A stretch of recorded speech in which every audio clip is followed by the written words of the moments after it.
Hello, everyone. Welcome back to What's Faster on GDQ Hotfix. Tonight we have a neat little Knight versus Knight, Shovel Knight versus Hollow Knight showcase. But before we get into that, I just want to read a couple of announcements for you.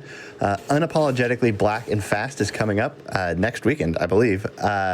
And in this new recurring Hotfix marathon, Black runners are front and center in a celebration of Black joy. This first iteration is running February 12th and 13th for 12 hours a day. The schedule is out now on gamesdonequick.com/hotfix. And speaking of marathons here on the GDQ channel, Frost Fatales is February 27th to March 5th. And you can use !FF in chat or go to gamesdonequick.com/framefatales to get more info on that. So with that, I'd like to go ahead and introduce our runners. So on Hollow Knight, we have Imre, and on Shovel Knight, we have Mumu. So if you two would like to introduce yourselves, we can go with that. You want to go first? Yeah, hi, I'm Mumu. I tend to play way too much Shovel Knight. God, I love this game.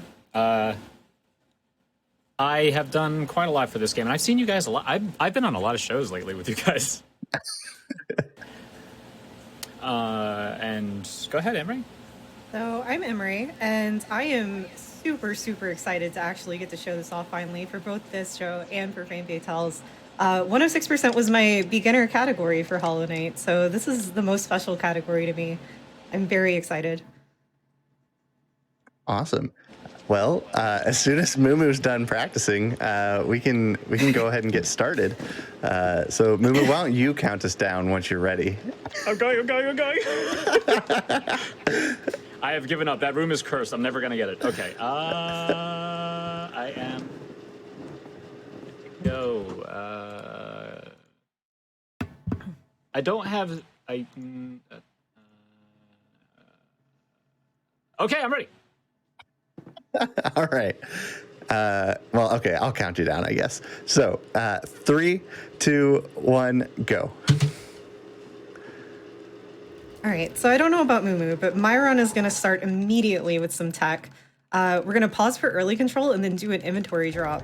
And inventory dropping is something that they've patched out for the most part in newer patches, but it's going to be really useful throughout the run.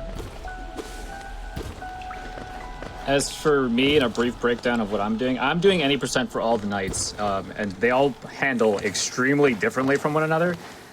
So I guess part of the biggest challenge is that I have to play very well in 4 completely different play styles.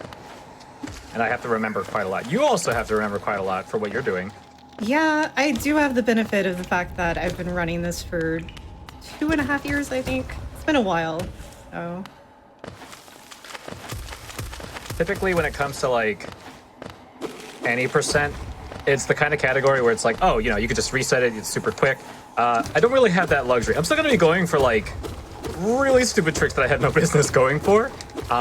Mostly because my... Whoa, this guy. My estimate for each character, I tend to be somewhere around 2 minutes slower than that if things go wrong, like in a no reset. And I don't really want that to happen, so I kind of have to play aggressively.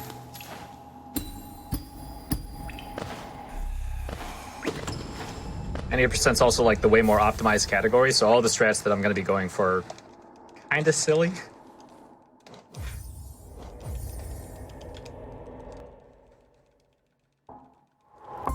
A good old favorite for anyone who's used to Shovel Knight speedruns, bubble wrap. I'm going to be doing something that kind of looks like a screen zip.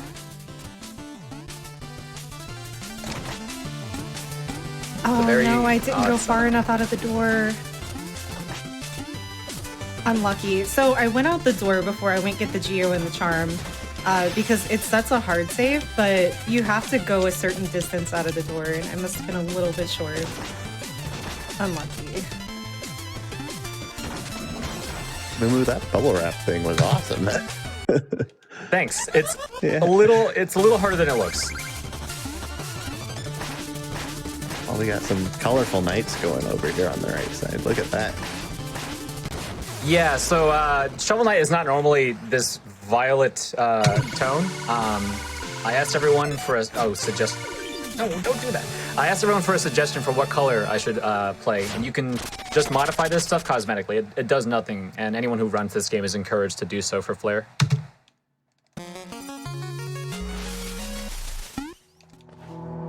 Hollow Knight isn't so lucky. We have custom night and stuff like that, but like it has to use the modding API, and this game is kind of jank to say the least. And the modding API actually improves the performance. So unfortunately, we can't use any mods like that or alterations.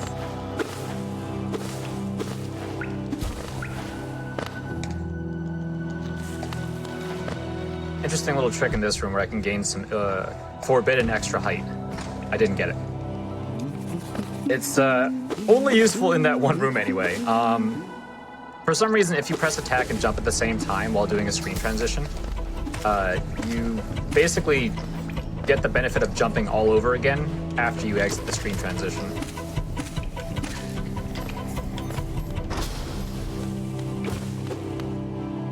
I know you're probably doing them all intentionally, but all of the like damage boosts that are happening in these rooms are terrifying. Oh, don't worry about it. My health is totally fine. In fact, I'm gonna break the next checkpoint just for you. Yeah, so you have like 1.5 more health than you need. It's fine. It's like playing Yu-Gi-Oh! You only need one life point to win the game. Right.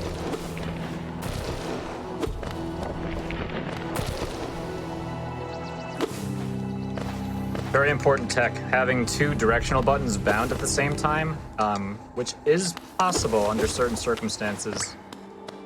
And it basically allows you to do some weird left-right shenanigans. Left-right in video games, by the way, is not something that most games will allow you to do, and with good reason. Speaking of intentionally damage boosting, so the first 3 big bosses in the route normally we would fight with 1 HP, but I'm only going to be doing one of them with Fury. That was the charm that I picked up earlier, and Fury increases your nail damage by 1.75. So it'll let us kill this first boss pretty quickly. And if I die, I retire from Hollow Knight forever.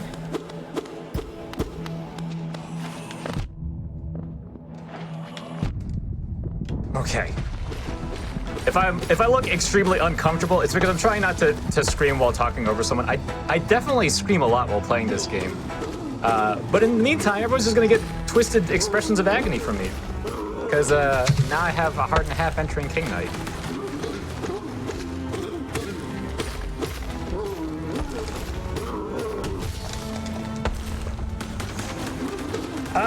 Don't hit me. Good. Relatable. Okay. Please, I bleed easily. A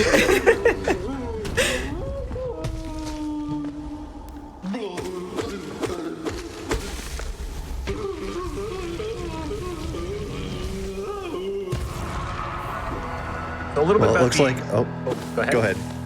Nope, you go ahead. Okay, a little bit about the Shovel Knight route specifically. Shovel Knight has to get a couple of weapons. They're the same for like every route. You always get the Dust Knuckle, the Mobile Gear, and the Propeller Dagger. But you have a choice on like a weapon that you want to use to defeat bosses with. Where some runners will get the Chaos Orb, some runners will get the Flare Wand. I am doing what is known as neitherless because I'm not getting either of them. There's a reason why it's got that absurd name. Thank you, Small Geek. The other route that I'm also not going for is the coin route. That's because unless if you are well practiced at Shovel Knight, I don't recommend it. It will not save the time unless if you go for some really difficult tricks. It can save a lot of time, like almost a full minute. But that full minute that you save is on the last 2 stages with the hardest tricks in the run. So no thank you. Neitherless is quite challenging enough on its own. I don't have a weapon to really destroy bosses, so I need to be really good for the most part with just the shovel blade. Imran, it looks like you don't have to retire, so that's pretty good. Yeah, we survived. So Ancestral Mound, it's the first place we really get to see this mechanic. So like, there are certain enemies in the game that are influenced by FPS. So like, I have really high FPS, so my Balders don't roll very far, and my Vengeflies go very, very quickly. So I have to be really careful about how I go through that room. I usually end up taking a hit on one of them.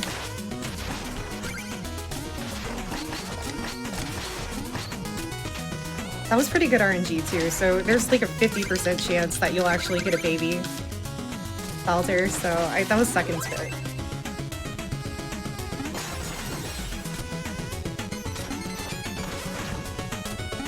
And what I just did there was called overcharming. You just like shove a charm into a slot that it doesn't fit in, and eventually it'll just break. And you only have to do that once. And the consequence is that you take double damage, so I will die in 3 hits rather than 5. And we're gonna be overcharming for a lot of the run.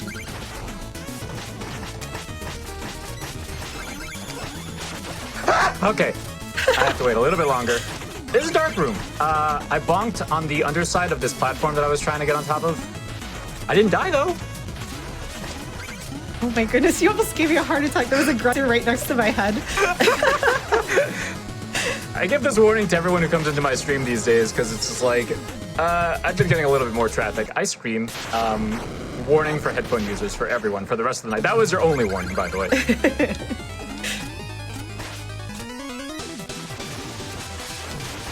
5, 6, 7. Spectre needs to give me good RNG. He gave me bad RNG. That's fine.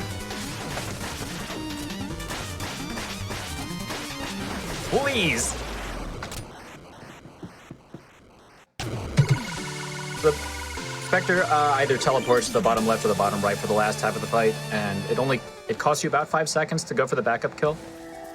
There are small instances of RNG where that's going to be a thing for me, but for the most part, fights are fairly under control until I get to King Knight, and I don't want to talk about King Knight until I get to King Knight. We will see what kinds of chaos ensues with King Knight. There's a reason why I saved him for last. Yeah, so do you get to like choose the order that you do the knights in for an all nights run? Yeah, so what we wound up doing was we decided it really doesn't matter. So long as you follow a certain set of rules, should be fine. I'm trying to dance with skeletons. Give me 1 second. Come on. Okay. It doesn't matter which order you do it in. We made the timing method in such a way where you could do them in any order. Nice. That way, you don't have to do a night that you're not particularly a fan of at the start, unless if you feel like getting it out of the way early. I like I like doing it in release order, just because that gives me closure, I guess. But also because it means that my best 3 characters are first. So if I have a lot of time saved, then King Knight can be random and it's not a huge deal for me. Sounds like it's going really well. Oh yeah! It is Lost City. This is my favorite. To recap some of Green Path that I just did, I did a couple of skips called fireball skips. Whenever you fire a fireball, it pushes you back a little bit, and that skips a decent chunk of Green Path. That's like one of the cooler early game skips. I'm so glad C picked a bright color for me for this skip.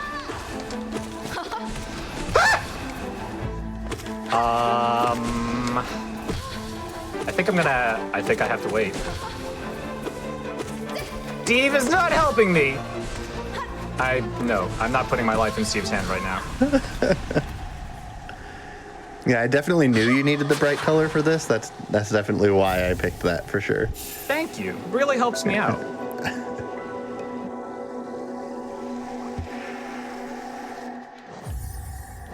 I'm officially in World 2, quote unquote. This is where they start introducing a lot more spike pits and one-hit kill hazards. So you will see me break less checkpoints for swag.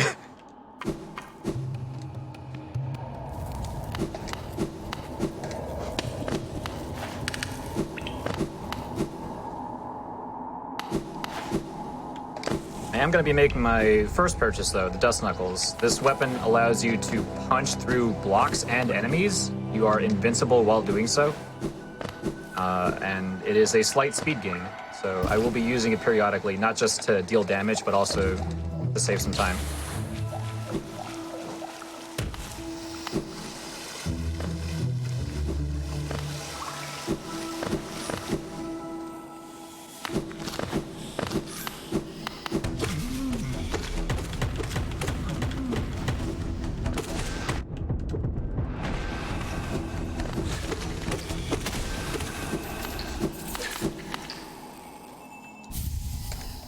just picked up a charm notch, and charm notches are neat. They didn't always heal you, but they heal you to full. So there's actually 2 charm notches that we're going to pick up in the run that are convenient heal spots. Also, we're no longer overcharmed because of that, so that's cool. I'm about to be doing the second veto skip, so I need to definitely focus. Sorry if you're a cloth lover, we don't get to see her at all. Okay. I am a cloth lover. That does mean that, spoilers, she doesn't die. Yeah, she stays in basin forever.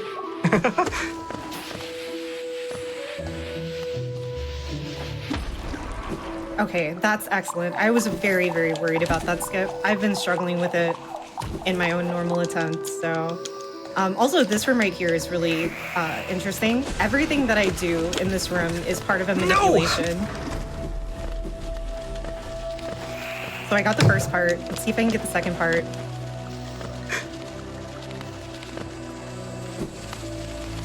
Oh no, I went too far right. You gonna do it? Come on, come on, hit me. Never mind. Coward. My shout in terror. I didn't get a perfect kill on Mole Knight, but I didn't die. I'm gonna keep being very happy for not dying. Health upgrades are not a part of this speedrun. I hear dying is pretty slow, so... Tends to not be the fast option. In fact, I have some channel rewards where people remind me not to die. Whoa, that's a bad thing.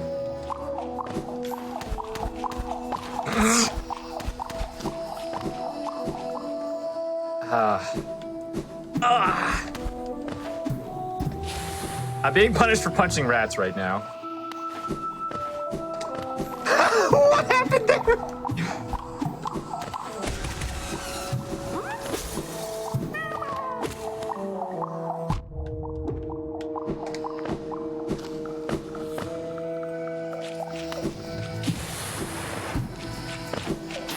I need to be very careful because those spiked pot lids deal 1.5 hearts of damage, and I'm slightly a ways away from the next source of food. Ah, I'm fine. I almost messed up that movement.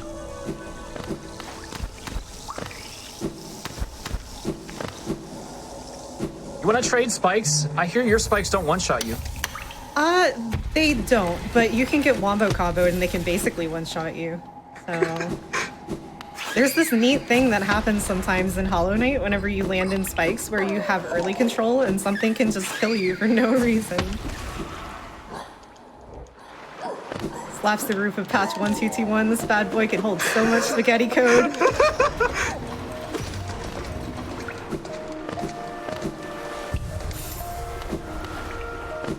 So I'm coming up on the worst part of the run, just so y'all know. This is, all of City of Tears 1 and Soul Sanctum is awful.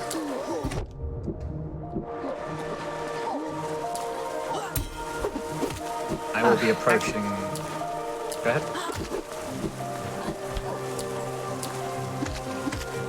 Oh no. Okay, I'm gonna kill them. I'm not sure why this trick is called Ice Climbers, but that's what it is. I'm going to be trying to communicate with this slime. Yes! Okay, I got it. That was an extremely jank version of that setup. But it does allow me to skip having to go through a room the intended way.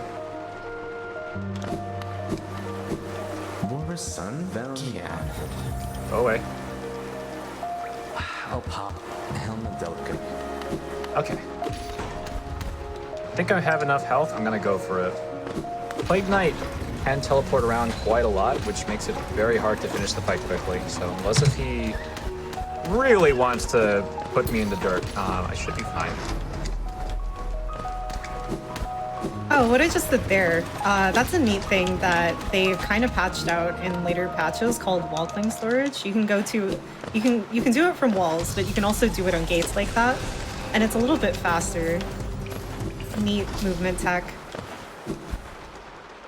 Plague Knight wants to kill me. Fine.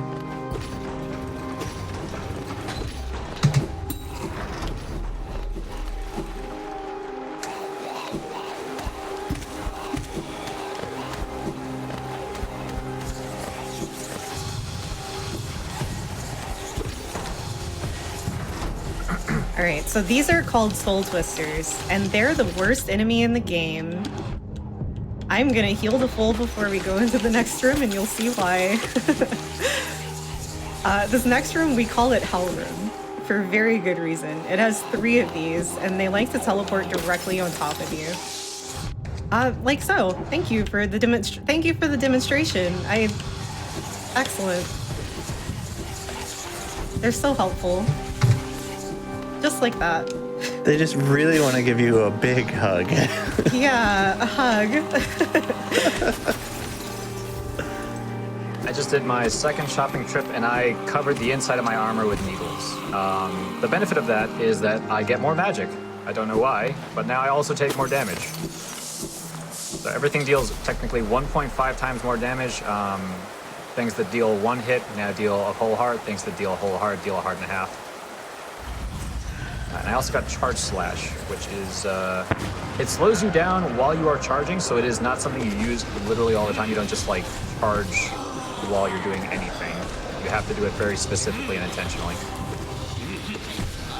But the extra magic from the Conjurer's Coat is absolutely worth it. It will allow us to not have to go back to town to go and pick up those magic upgrades. It also has an interesting effect where like enemies are now guaranteed to drop magic if I kill them with the Shovel Blade, which is a very convenient way of refilling.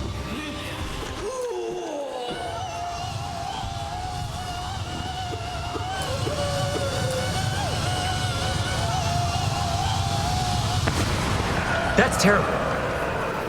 Oh, okay. 2 health is fine. Doing a mini boss that has really random mini mobs that it spits out. I should be able to react to most of them. More than 1.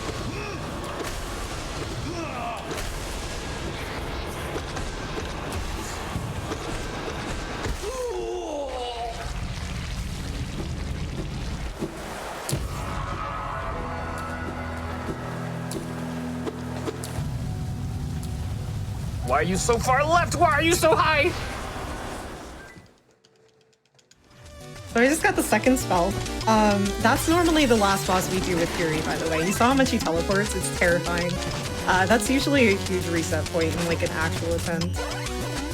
You literally could not pay me enough money to do that in a marathon run with Fury.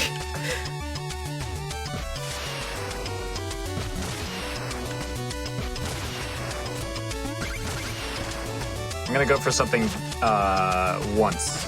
If I do it, it'll look incredible. If I don't, I will scream. That's your warning, chat. I got it, but I chickened out.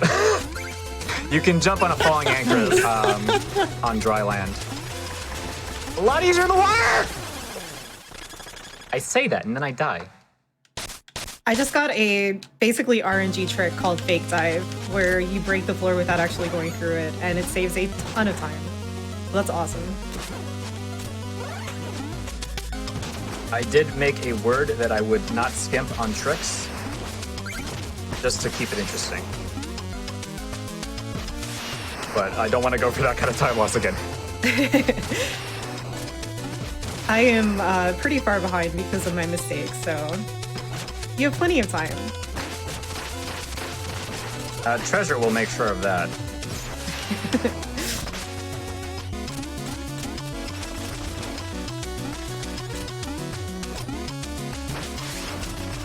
I do want to try and get some of this money back. Oh, that was scary. Okay, I'm healing.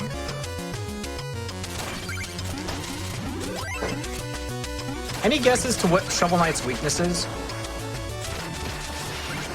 You asking me? Anyone go ahead. Feel free to shout out.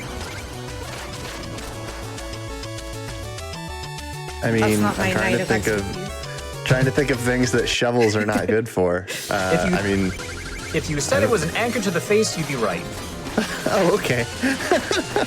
I was gonna say like a scrap of sheet metal. Yeah. I feel like a shovel would be kind of useless. Oh no, heck. This is another room where I'm trying to do like a manipulation, but I think I'm okay.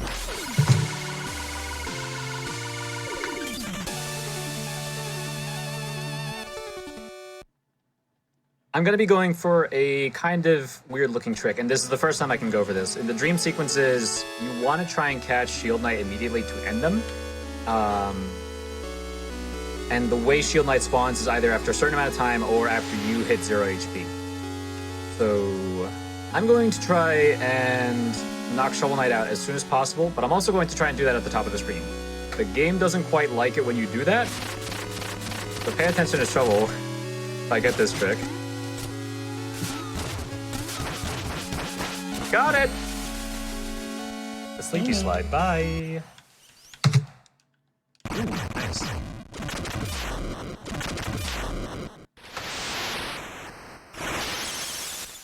So, while the screen is flashing, assuming that Shovel Knight is still in knockback, but the game registers that, like, he completed the dream sequence, so you just kind of slide while asleep off the screen.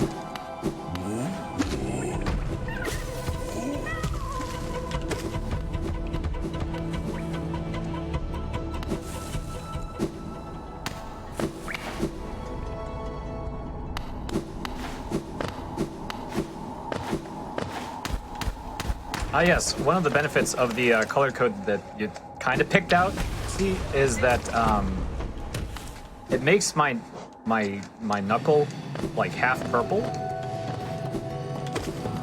It kind of looks a little funky. Tell you what, those knuckles are great in Rivals of Aether. Just saying. I know you like fighting games, and that is one that is very good, and Shovel Knight is great in it. Oh, and they just got rollback netcode, didn't they? Yeah. No, don't do this to me. Okay, I got a second try. So I just did a trick called Pogax, and I was not going to go further without getting it. So there's only one pattern that you can't successfully get a Pogax off of, and it's whenever it walks forward and does a low throw, and that was the RNG I got the first time, unfortunately. So I had to go back out and reset it. I didn't get enough hype, but I had to be careful there.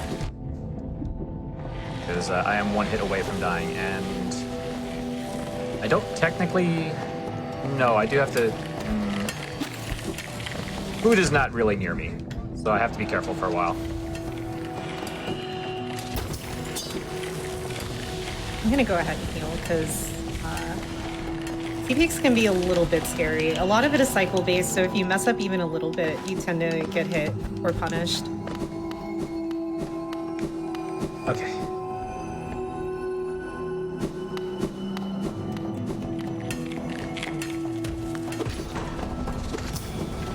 I'm coming up in one of the worst rooms in the game. It has 3 enemies that are extremely random. I'm gonna try and manipulate them. Failure! Help! God! Ah! They are known as hover meanies. They can push you into pits quite easily.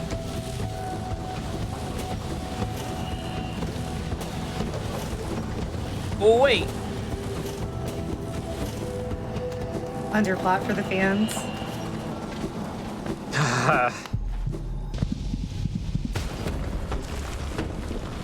Trying to think off the top of my head, is there like sections of Hollow Knight with lots of wind mechanics? I'm trying to... There is, but I can't remember where it is. There's only one section, and it's at the very edge of Howling Cliffs. It just won't let you go farther to the right. The wind will like push you back. Although, there is a neat thing about it. You can do like some kind of storage glitch with it. I think Krytham's video was shown at ESA that showed like the wind storage. Kind of nutty.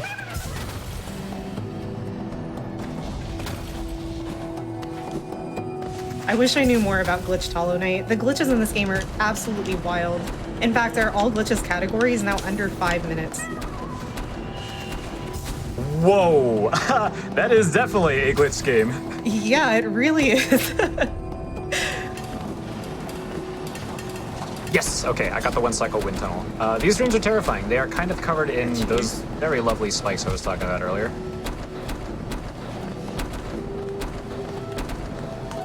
I doubted myself for 1 second and got smushed. Okay.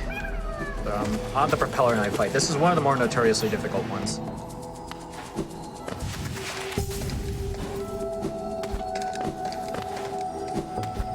1, 2, 3, 4, 5. Yeah!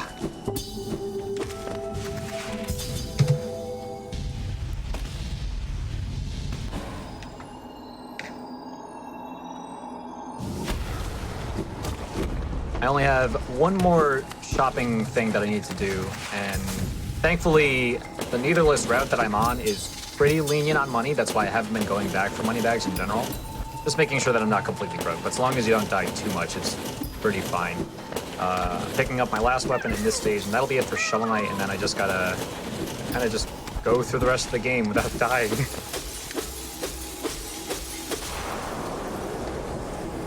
That was a great section that I just did. So I did a really precise pogo and went through the middle of that bottom part of the room. It saves a little bit of time. I don't know exactly how much. It's more than like 2 seconds though. So that was neat. Actually getting that in a run is super difficult.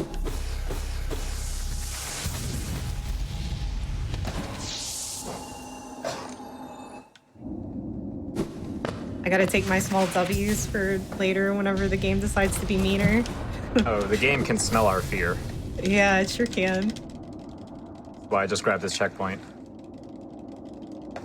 Oh, speaking of checkpoints, I forgot to mention anything about this, but I took a bench before we left Soul Sanctum. And if anything were to happen to me, I would have to make my way all the way back here from that bench. So that's why I was so careful to heal and such, because like if I died, it would be a multiple minute time loss. That's a bonk. Fine. You can see an army of sign daggers behind me. There's a reason why I don't like dallying in certain rooms.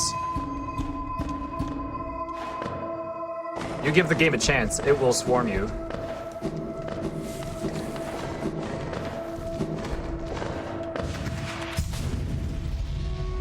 Another underplat for the fans. Nice.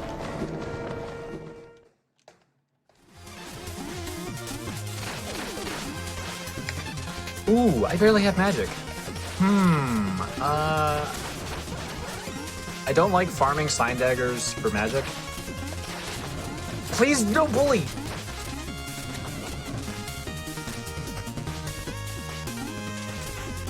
Please behave. Okay, these are fine. There we go.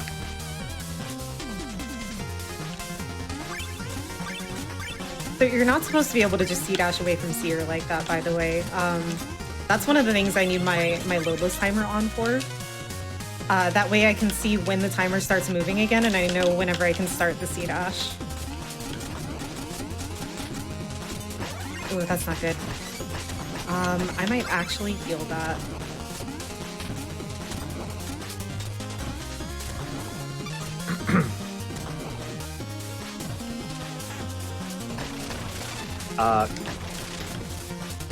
God. There's. Okay. The Tinker one is not a problem because he's got this neat weapon that just kind of destroys him. See ya. I wish it would end there sometimes. Kind of depends. Phase 2 is a little bit more terrifying. I absolutely need to focus on this. It's way harder for any percent than it is for low percent. Any percent's harder than low percent? On a boss? How? Ah, dang, I wasn't close enough. It's funny because for low percent, you don't get to one-shot the first phase, so you actually have to deal with that awful. 1, 2, 3, come on. Between your yells and my like panic faces, that's some good content. Okay, I'm fine. Night games are scary, actually. Night games are terrifying. I will get my revenge on this guy later.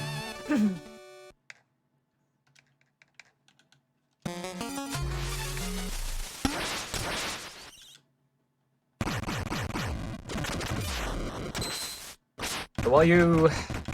I guess I will briefly mention, I am using something that is allowed in the Shovel Knight community. It is specifically like a PC way to level the playing field.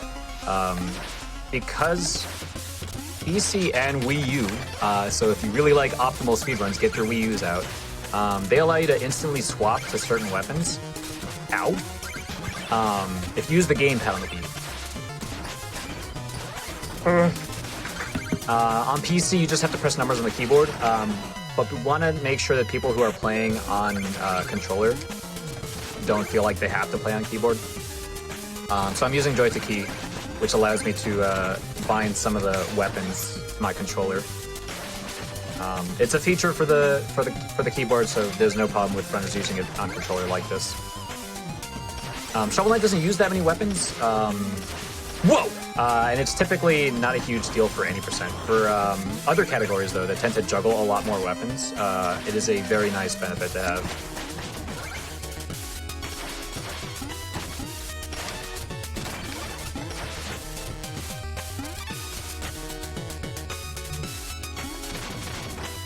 I am gonna grab this checkpoint. I'm gonna grab this food.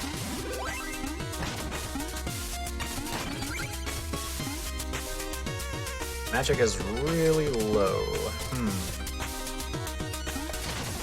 Fine.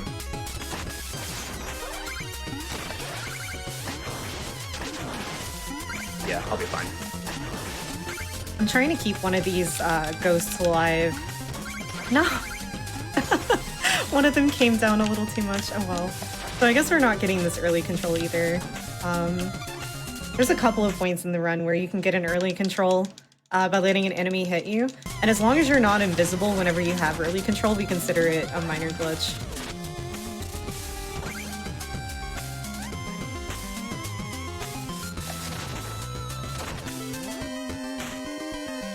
This room is terrifying.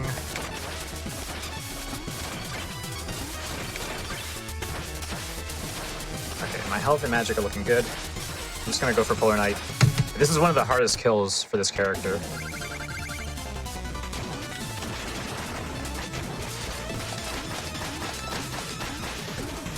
Now that's a shovel.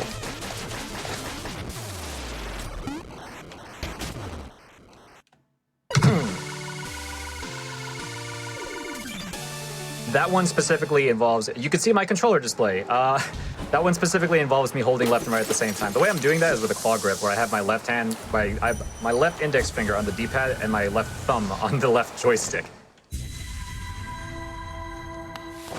And that's way easier on the keyboard. But I didn't want to give up that time save. I could do that.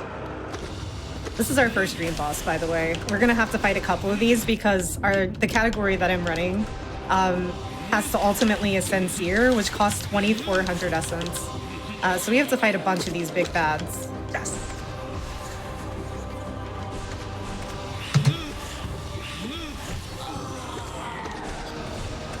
The strategy for him is basically just try to like final dream catch, aim towards the middle and pray for double hits.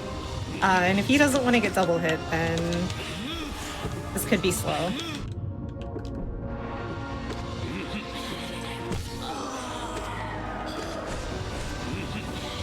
Oh no. I need some help.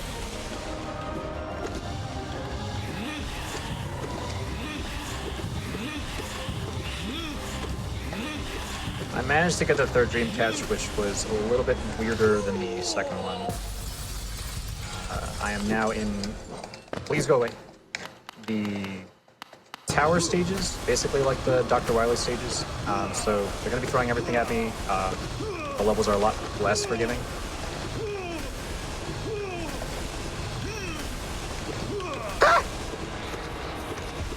You're not supposed to hit that guy. I don't know what happened. Nice. Sit inside a soul tyrant. Let's go. Okay, not getting crushed. Yeah, he's a huge bully. So since we got Shaman Stone from Salubra, our spells are doing a ton of damage and our fireball is a whole lot bigger. That was no joke. And that's like one of our main forms of DPS. In fact, we're going to improve on it in a little bit. One of the coolest things about this run, and one of the reasons I like 106 so much more than 112, is that 106 gets to have 112 damage fluke, which is almost the strength of the most powerful spell in the game. So it's really, really busted. We're gonna use that for most of the run.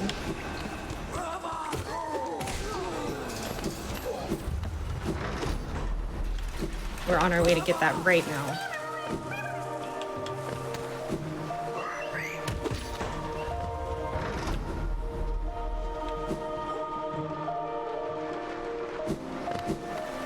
Velmi Arctis. Velm Helmadilka.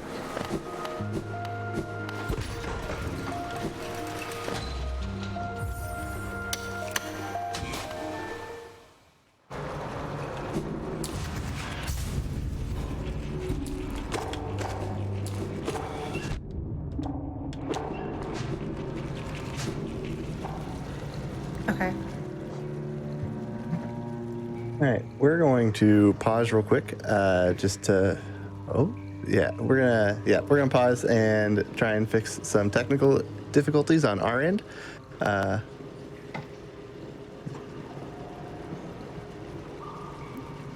Yep. So stick around, and we'll be right back after we fix this.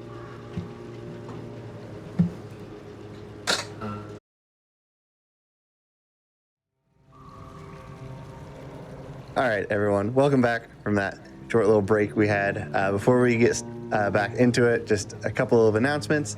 If you're watching this on YouTube right now, why don't you join us over on Twitch? We're live at twitch.tv/gamesdonequick.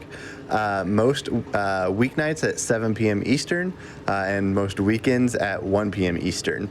And then while you're here, remember that subs and bits help support the weekly hotfix content. So if you're enjoying this show tonight or enjoy any of our other shows throughout the week, feel free to support the channel by subscribing or cheering.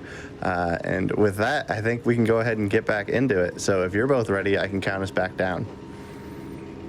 I'm ready. Should be good to go. All right. So 3, 2, 1, go.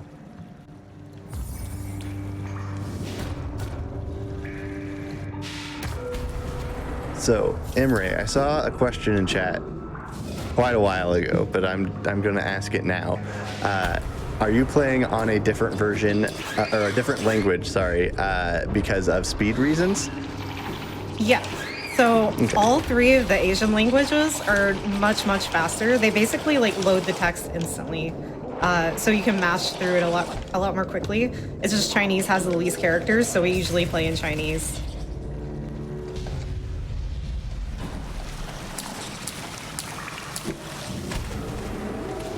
There we go. That's a fun glitch that they decided to remove.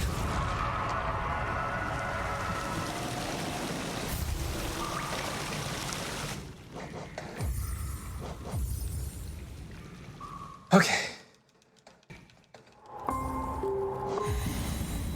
I just made it through the first half of one of the most terrifying parts of the game. Tower 2 ends up in a boss rush after this. I am going to try and make sure I get some health back, and I should have full magic after I get the 2 pots in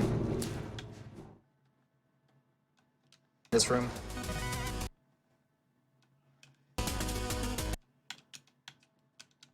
This whole section is going to be a huge focus section for me. Basically, I'm going to hopefully get this quick kill, and then I have a very difficult section immediately after.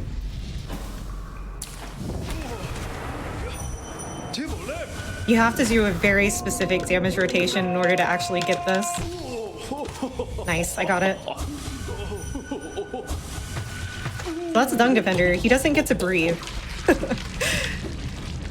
He just stops existing. And that really shows off how powerful Fluke is. Fluke is the most absurd charm. I get why they nerfed it. They did nerf it after this patch, but come on. They can't let us have our fun.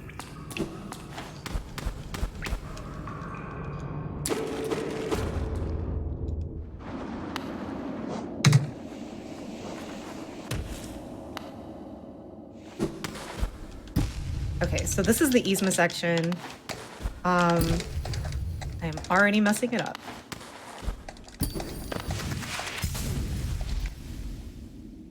if you've seen an any percent run, you've probably seen the Queen's Garden acid skip, which is probably the most famous acid skip in the game. But we have to do 2 different acid skips here. One of them I'm gonna need an audio cue for. I'm just gonna be extra safe here and get some health. Really? Okay.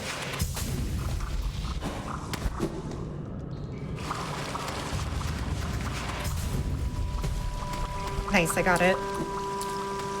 So you can't really see what you're doing at that point whenever you're under the platform, so I have to wait for like a claw sound that tells me that the knight gripped the wall. And that way I know like I'm safe to actually do the jump. Magic. I do. Okay, so I am constantly throwing out these gears. Right? Ah, nice. Thank you, Tinker. I appreciate that. If Tinker is out, when a gear is out, you can kill him like a second faster. You just hit it as soon as the fight starts. And for my revenge.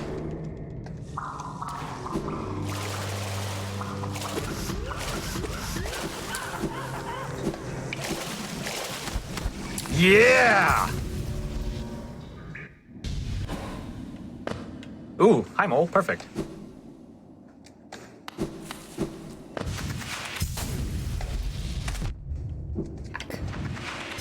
These guys are bullies. They can be in any spot, and they like to get in the way of your C-dash. That's why I always make sure I have like at least 3 health here, because if I don't, I can die. And our bench is still all the way in waterways, so that would be a long walk back. A long walk of shame.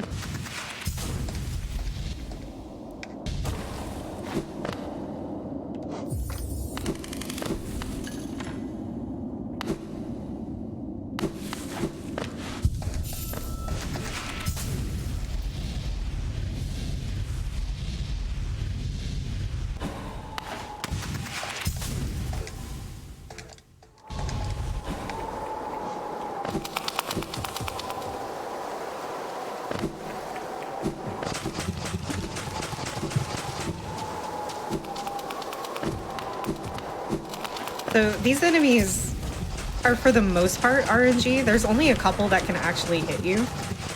This one is an RNG hit. I got lucky, I barely dodged it. And this one coming up is an RNG hit. Damageless, let's go. And right here is a trick called trans dash. Basically what it does is it transfers your dash momentum from the wall into extra jump height, if I can actually get it. It's close. Okay, I'm determined to get this. There we go. Got it.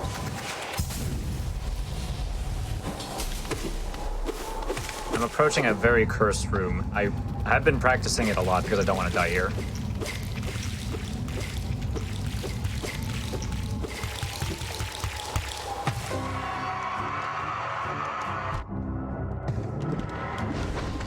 Success. Ah, God.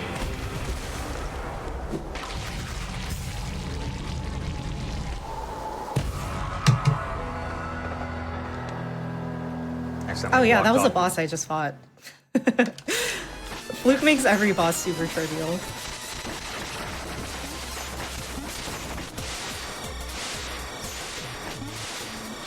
No! Oh God, okay. That just almost knocked me off my death. Alright, not the best kill, but I didn't die.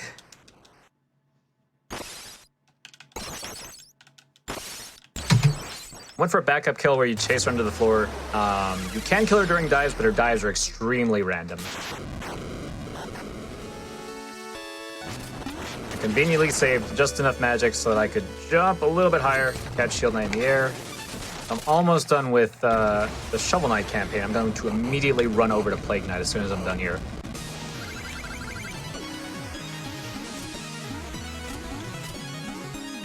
Nice. Oh no, I sure hope I don't die. Whatever will I do? Oh no! That's actually our only intentional death warp in the game. So once we get Dream Gate, which is an ability that allows you to warp to warp points. You can also leave dreams with it, and that's the faster way to do that. But with Lost Kin, it's faster to just die out. It skips his entire like ending death animation.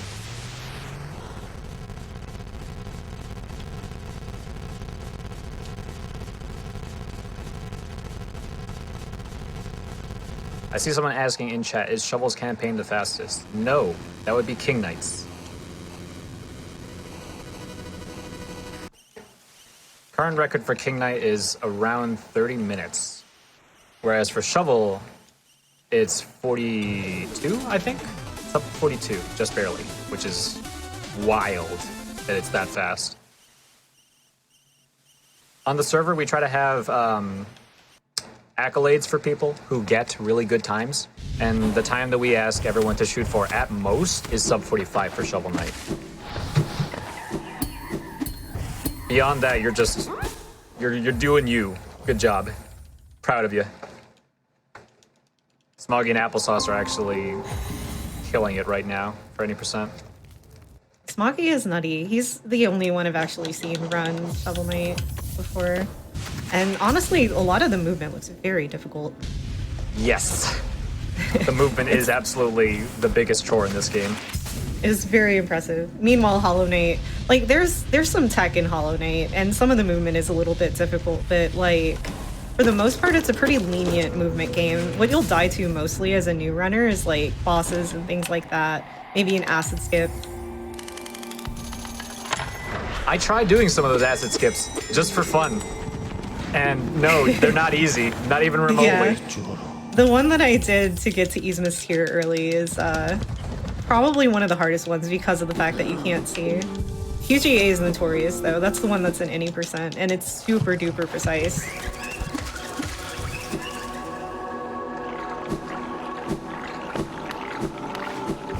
So now I moved on to Plague Knight. Plague Knight's campaign, the world record is around 38 minutes. My time is just around the accomplishment time. It's I stopped grinding it at like 41. It's like just barely that. And that's because this guy has incredible movement, but cleaning it up, like being super tight around your corners and stuff like that, that's where you really start to squeeze out that extra time for this character.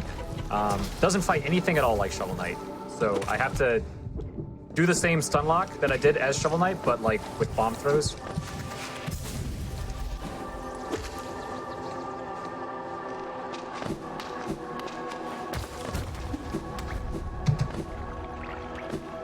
It works exactly like the Shovel one, but because the bombs don't hit immediately, it's a very disjointed rhythm you have to get used to.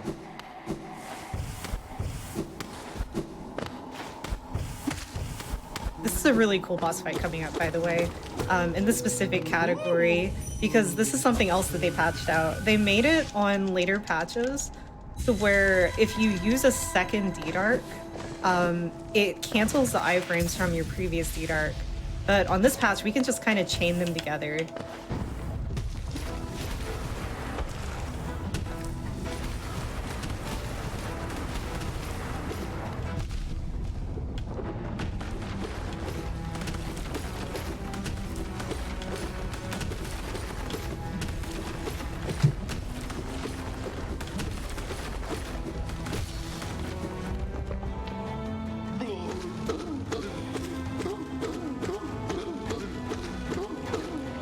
If you would compare Shovel Knight to handling somewhat like Mega Man as a jump and shoot guy, but obviously without the weapon to shoot with, Plague Knight is way more slippery. It's definitely kind of like Luigi in that sense, where it's just like everything is ice physics on the ground.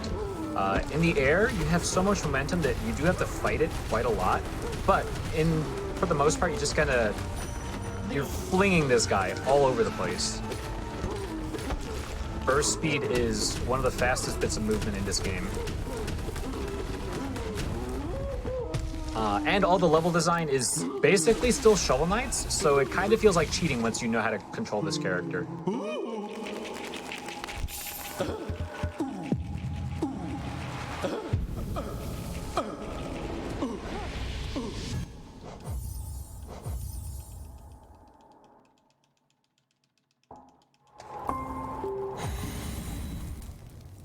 the extra knockback that you get from playing as Plague Knight also just winds up being a speedrunning tool.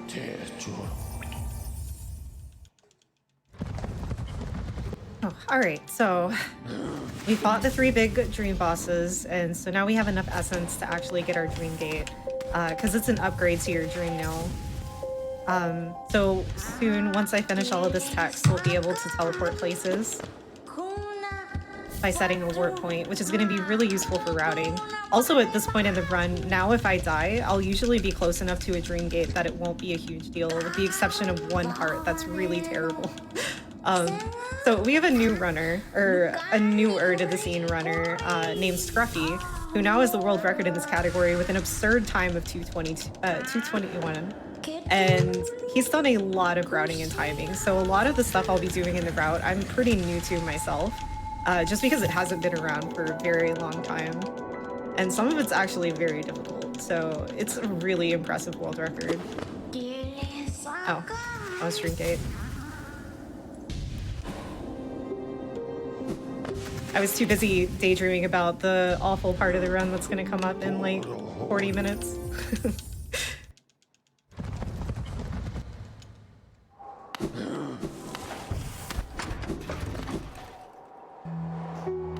That's not good. Okay, we're fine.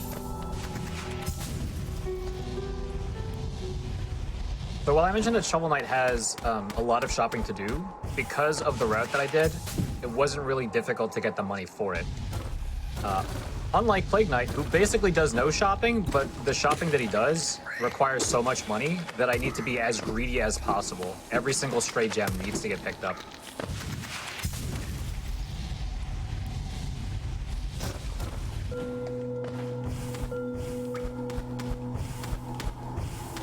Okay, we're fine.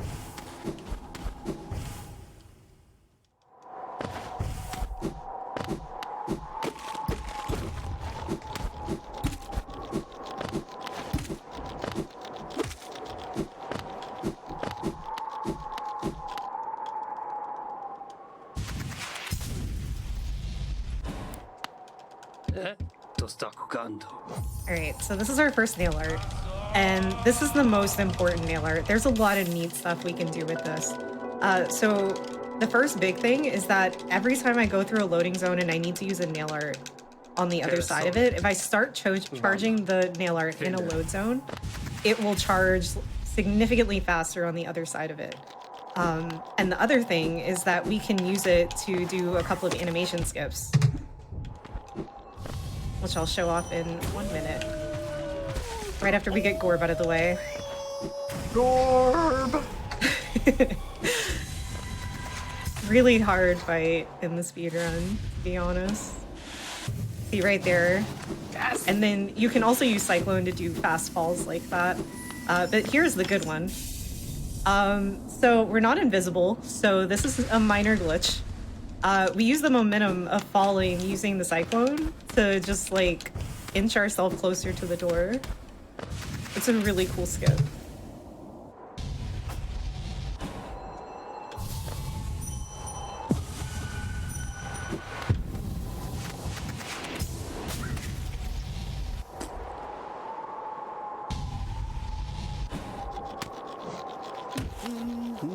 Alright, and this right here is our last big scary dark room, and it's probably the hardest in the game.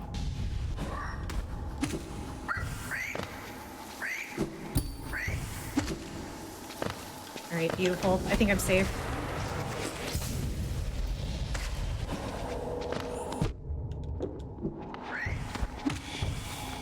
I am Plague Knight entering Plague Knight stage. While I do think there's a lot of irony in this, it's really unfortunate that I can't be bothered to turn off all the traps in this place. This stage is still an absolute nightmare. Just a real oversight by Plague Knight's part, you know? Maybe Plague Knight just really enjoys it.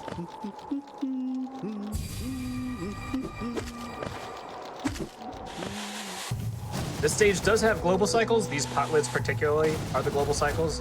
They're not super problematic for Plague Knight. You can kind of like fly over all the hazards. When I play as Spectre Knight though, that will absolutely be a huge problem. So right here, we're supposed to have a cutscene here, but using Cyclone, we can just leave. We're supposed to wait for the entire Nightmare Lantern, so that activated the Grim DLC. So this patch was the final patch of the Grim Troop DLC, so all of the God Home stuff you might be familiar with along with Hive Knight does not exist in this patch. And we do have to fight the final boss of the Grim DLC. That is a requirement, so y'all will get to see Nightmare King Grim in this. Oh god, I'm sorry for you. Don't worry, I have Fluke. Ah, yes.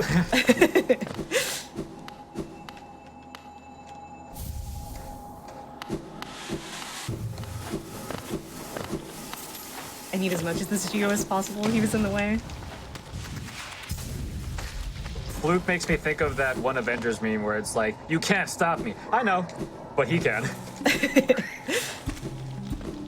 Giant Fluke raining down on Grim. Pretty Right, much. I'm doing the Shovel Knight Stunlock. I need everyone to pray for me.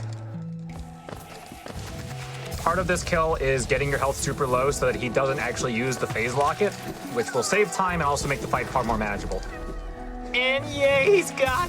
The evil has been vanquished.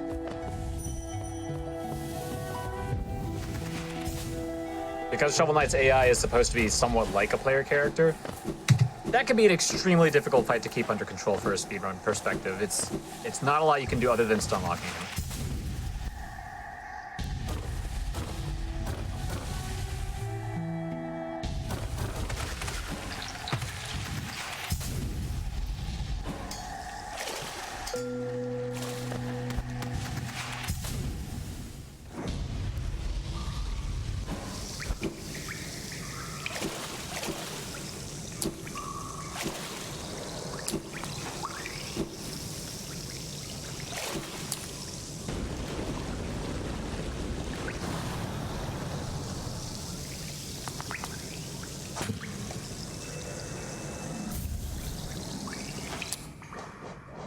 I see someone mentioning Plague Knight's dance. I'm so sad that I'm not doing like a 100% run for Plague Knight. There is no chance I would be able to compete with you if I did 100% for all the knights. Yeah. I'm surprised that any percent is about similar length to max percent in Hollow Knight, to be honest. It's a less explored category, mostly because the 80% are all obviously their own individual things, but not a lot of people actually run all 4 characters. I see David in chat, David TKI, who was my opponent for the race that I did with on Spike's channel. We did a speedrunning underground where we ran all nights. That was basically the first time that we had run all night seriously, so we did improve it quite a lot, but you have to make a lot of concessions when you're playing 4 different characters. Understandable.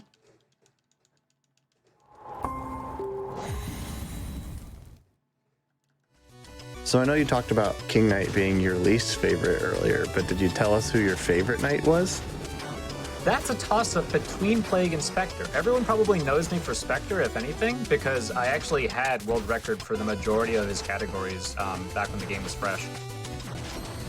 But Plague Knight's movement is so good.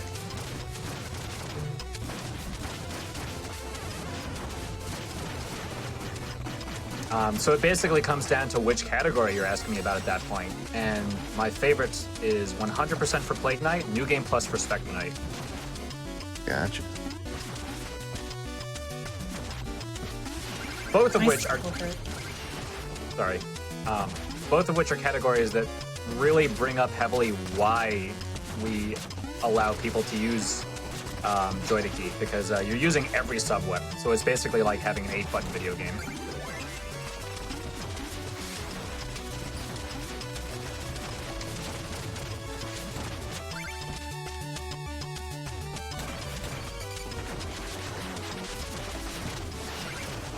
Getting a double hit on that Grimkin was really nice because it meant that I could leave the room quite a bit earlier. You would normally have to hit it once and then wait for it to decide to respawn again. The Grimkin are huge time sinks, RNG time sinks in this category.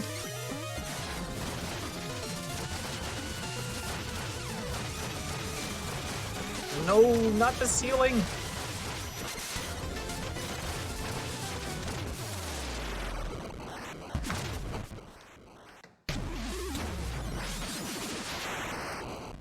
My favorite knight's this Anchor Knight. As somebody that hasn't played through all of Shovel Knight, I have to say Anchor Knight's pretty great. You know what was my favorite thing about Anchor Knight? Let me tell you a story about when I was doing the beta for Showdown. We found a neat glitch where you can use his anchor like a grapple in that game, and you could infinite anchor grapple across the room. So we just had 4 racing treasure knights just doing screen zips. That's pretty good. Like, can this be a feature, please? Nice. I got sketchy grab. I'm so proud of myself. I can be happy with this run no matter how it turns out now. There's so many little tiny movement of optimizations like that that are actually kind of hard sometimes to pull off. They feel really good. You feel like a huge gamer whenever you're good at this. And absolutely making sure to grab checkpoints for this stage.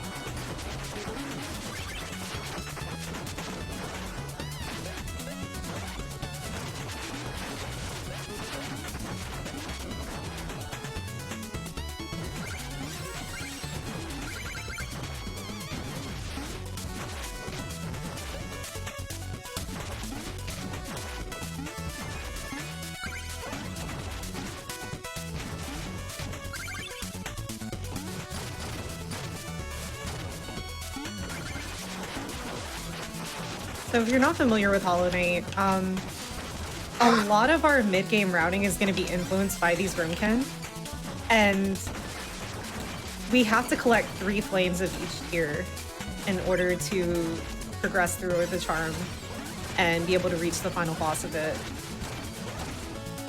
So, like, honestly, I've always wanted to learn, like, the OG 100% because it's not as influenced by the Grimkin routing. Where 106 and 112 obviously both are. I think that's really neat to see how they differ. Okay, got the mole kill. These kills are all very slight variations of like the shovel kills, but like, again, bomb throwing is nothing like shovel swinging.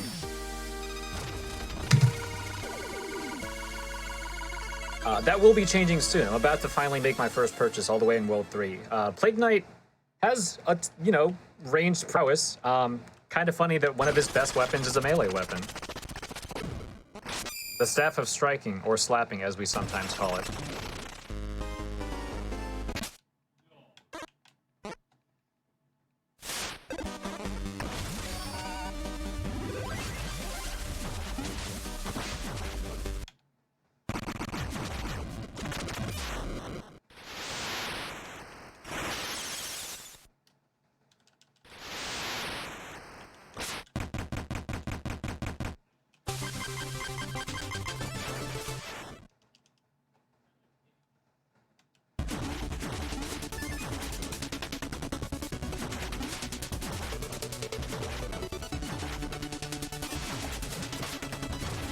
Nice. I got double hits on all of the Grimkin. That is incredible RNG that I will never get in an actual speedrun.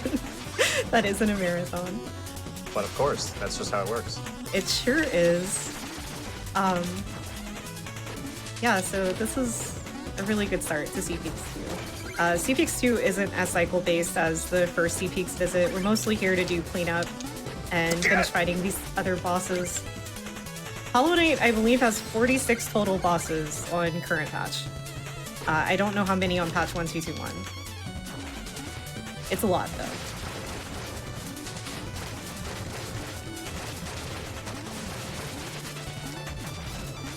Please die.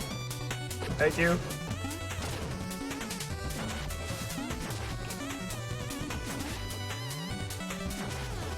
Oh, I don't like this. Oh god, okay, we're fine.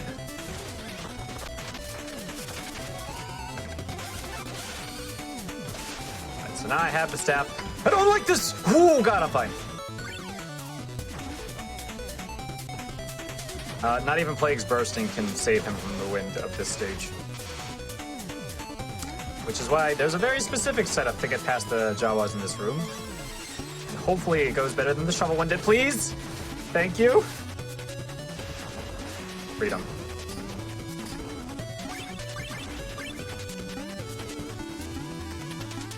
Ooh, 5,000 gold. That should be fine. I need to finish the stage with 5,500 to continue on the routing that I'm doing. The staff was 9,000 gold. Compare that to the 4,000 or less that every weapon was for Shovel Knight. Plague has to pay a lot of money just to do anything. I'm about to spend 10,500 on the next upgrade, which is 2 magic upgrades. Are you going to how fill your tight- suit with spikes? Thankfully, no. How tight is the money routing in what you're running? So for Plague Knight, I might end up literally having the perfect... Hold on, wind tunnel. I'm fine. Okay. For Plague, Spectre, and King Knight, you literally have exactly the amount of money most of the time. Wow.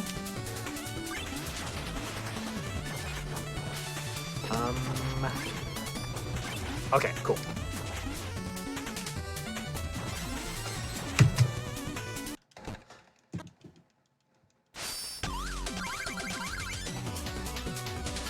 What about you, Emre? Do you have like currency routing that you have to worry Oh about? yeah, we have to buy everything in the game. So Oh yeah, I guess that makes yeah, sense. so the money routing is actually brilliant. I think we normally have like 100 left over at the end, and it's only because Kahlo gives us an extra 100 that we don't need. Like, I had 18 Geo left over after I bought the Elegant Key earlier before finishing up Soul Sanctum. Like, it is very, very precise.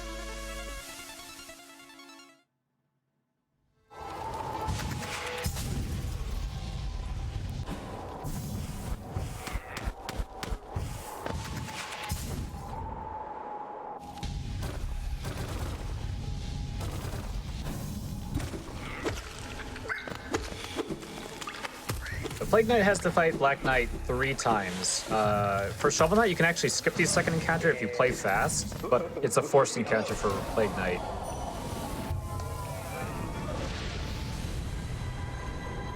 I don't have enough magic for this. Please get in the corner.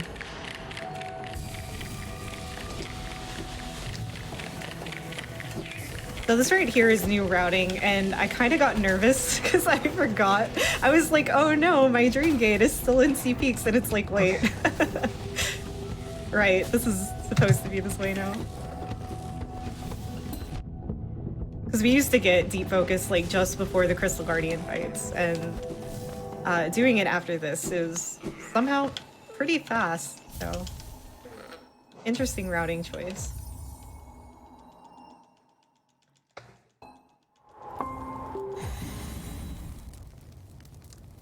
Okay. Expanded magic. So while Shovel Knight has his resource is literally called magic, and you get magic pots to refill it. It's a number that just decrements every time you use sub-weapons. For Plague Knight, though, it's a meter that can burn out. So the more you use your sub-weapons, eventually it's just going to go orange, and if you use your sub-weapon one more time after that, you cannot use it at all until it recovers. It's not usually an issue in most cases. Nope! Those are spikes.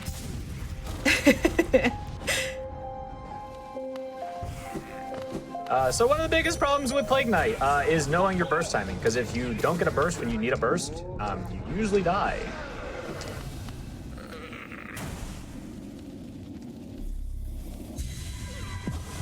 Let's try that again. Oh no! There we Heck. go. I fell in the hole. I didn't mean to fall in the hole. So you have to wait until you've either absorbed the Grimkin or Essence or anything you're collecting before you go through the loading zone. And I slipped and I broke my ankle. Oh no, my 71 gold. Yes, you're right. At this...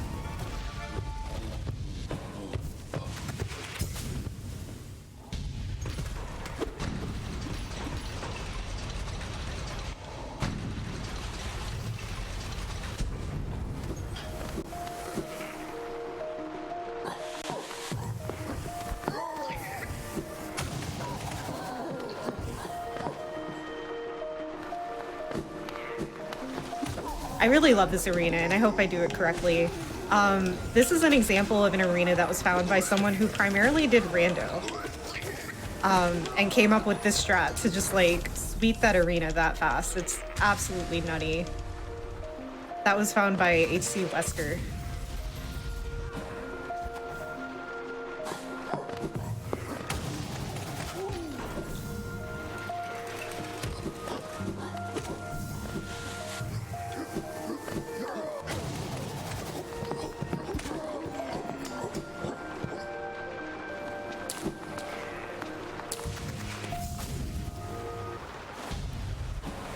Alright, so this is where the run starts to get really scary for me for probably about 5 splits.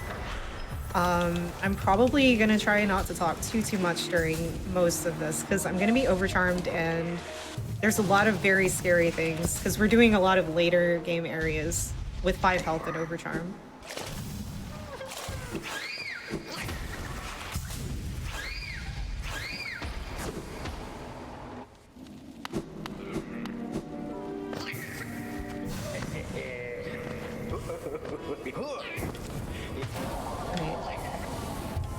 Good Grimkin RNG, so that's great. So I don't need to bench before Hornet.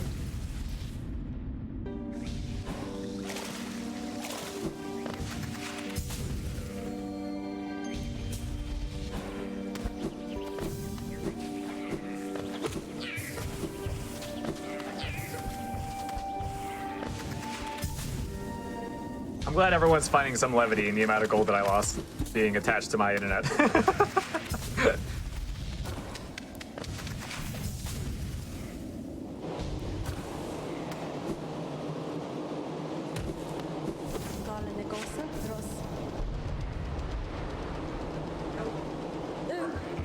Nice.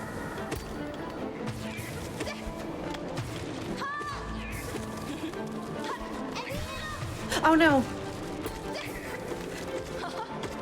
It ate my because Grimkin staggered her. There were like freeze frames whenever there is a stagger that happens, so that was just unlucky timing from Grimkin. Good fight though. Fine, this skip is kind of terrifying. But only if you're bad at video games, which I'm clearly not.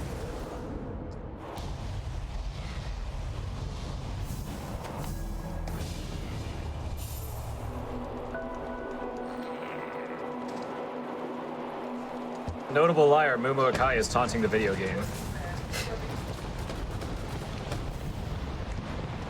Oh, absolutely not. Speaking of taunting the video game, this is the spot where you can get a permanent, irredeemable softlock, which I didn't get, fortunately. But I did make a backup file before this because I realized that that was a thing that could happen at the very last minute. So now I'm permanently scared of that happening.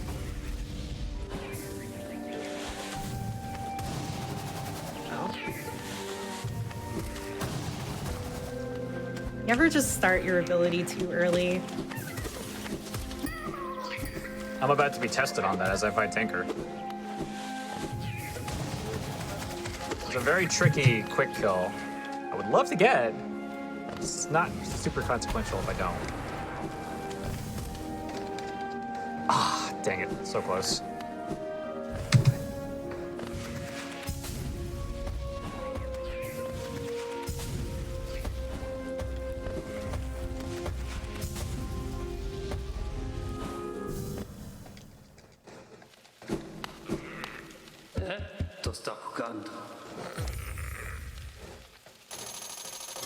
Got him, okay. I just ran out of magic doing that. So after the screen returns, you should be able to see. Actually, will it ever come? No, it's not. So you can see that it's burnt out right now, and if I had control of the character, I just wouldn't be able to use it. That will be a problem when I get to the Enchantress and the last two boss fights.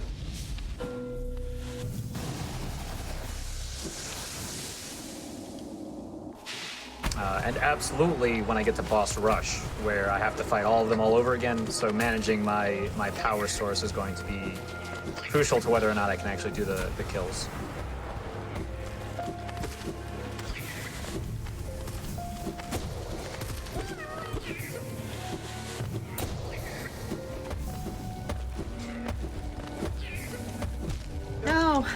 I'm so bad at aiming this.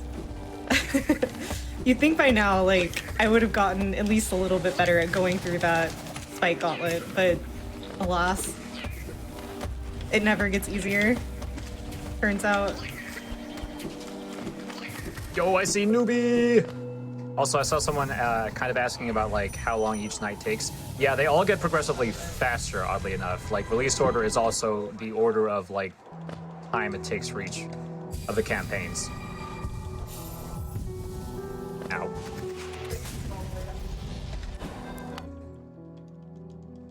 All right, are you ready for the first Grim Fluke fight? Mess them up. I hope I get the balloon skip for you. So he normally has a balloon that pops up at 25, 50, and 75% health depleted. But we can skip one if I do the inputs correctly.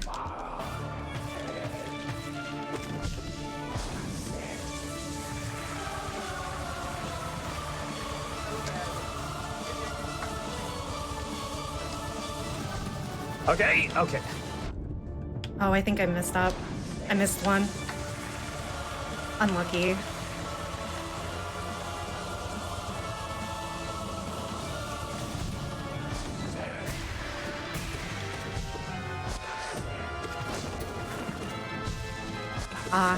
I almost saved it. Ah, rude. Ah, rude. Ah, rude. Oh, heck. I, didn't have my shade dash. I haven't died to Grim in a long time. Okay, I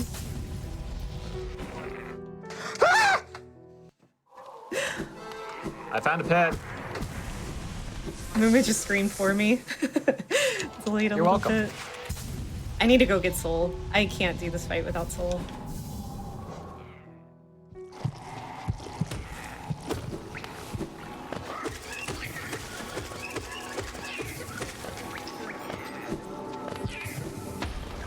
All right, this time without dying, thank you. Heck.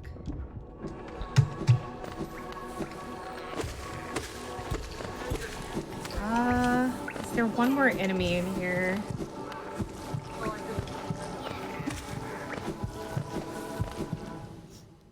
Okay. All right, let's try the quick kill again. If I can get it. Oh. Well, I should probably get my health back, right? Saw someone mentioning if you have the Abyss streak. Are they talking about me? Abyss Shriek, we actually don't get it until literally the last thing in the run before Void Heart. I'm not kidding, because it's completely useless. Two reasons. One, Fluke is better. And two, Shriek is actually bugged on this patch. So, like, if you Shriek 2 times too quickly, the second one won't come out. It's very strange. Ugh, heck. Okay, Grim, cooperate, please. I'm gonna go for the underpath. Even though it's... Oh no! I'm dead. I tried.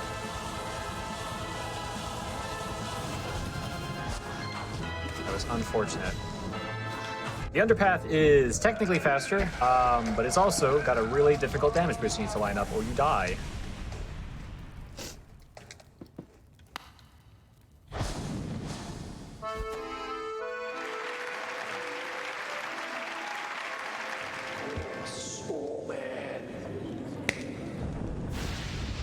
Alright, second try we got it at least. Okay. I am no longer in the danger zone. Wow, that's really Plague Knight's theme song, isn't it? Just flying through the danger zone. I am about to be much deeper in the danger zone. So these 3 segments coming up are the new stuff, so I'm not like super familiar with it yet, and also it is incredibly difficult.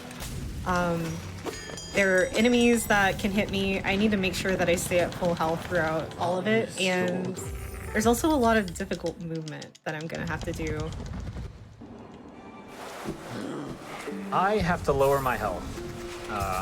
As much fun as it is doing boss rush on full health, it needs to be more challenging for me, because why not? Shovel Knight's at the end of boss rush, and just like in the Exploratorium stage, you can lower your health so that he doesn't use the phase locket. Which you can imagine was not thrilling news for anyone. 5 health should be good for me.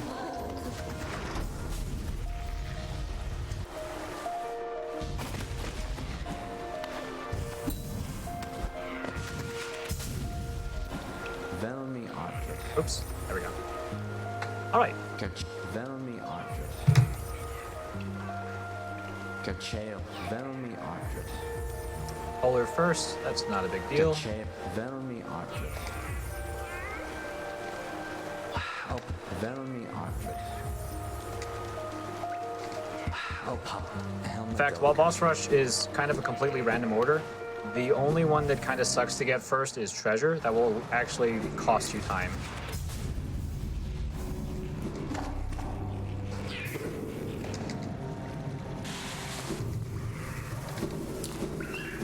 No, I got tricked. I got duped.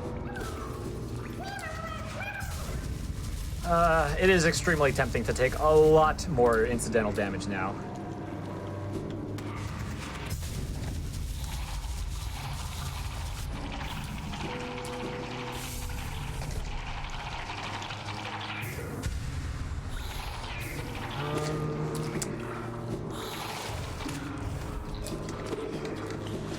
Yes!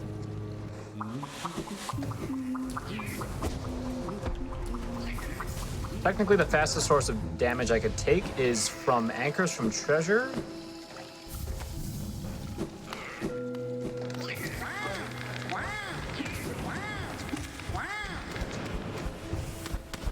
And I'm gonna try and make sure that I'm taking damage in as like fast a way as possible, because it's really not fun chasing Shovel Knight down while he constantly phase lockets.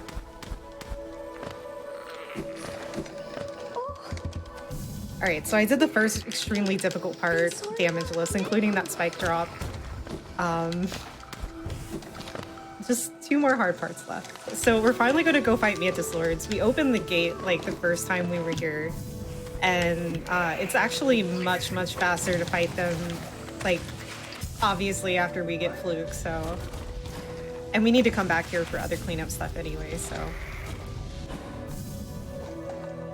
There is a bit of RNG to the fight. Never gone wrong.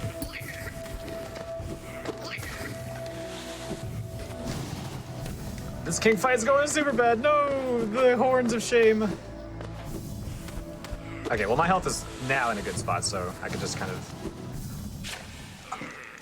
Fun fact that I'm about to find out. Good, okay. That confetti from King Knight can still hurt you during the Tinker Knight fight.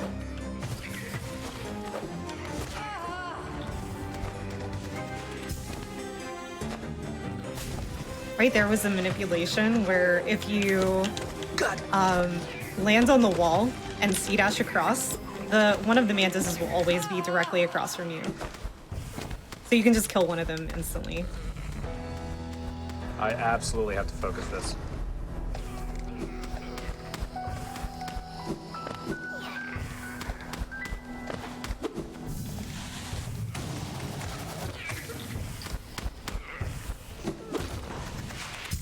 Gonna be honest, this is my... You okay there, friend? I'm good at video games. It's a rare fact, but sometimes I get to prove it. Nice. This is the first time I've done this damage list, so... Because like I said, this is all really new routing.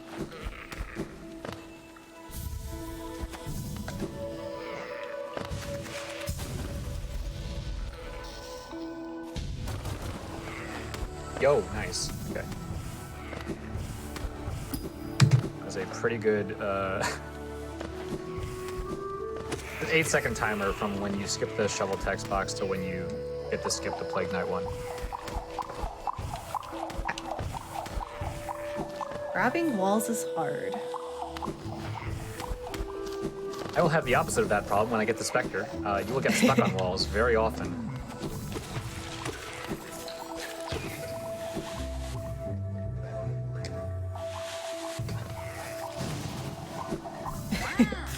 one thing that they okay. actually have in common. All right, so this is the hard part. If this guy hits me, he does 4 damage. Oh no. Oh no. Got it. No!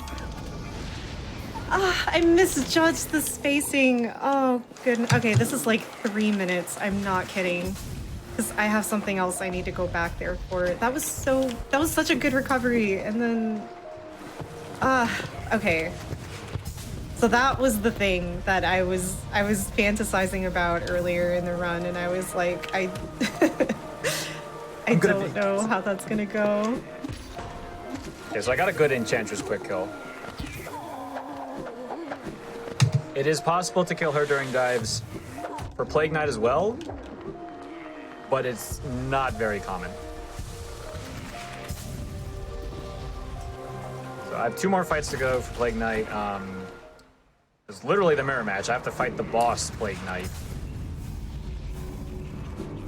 in a very kind of dumb arena. All the terrain is destructible by both of us.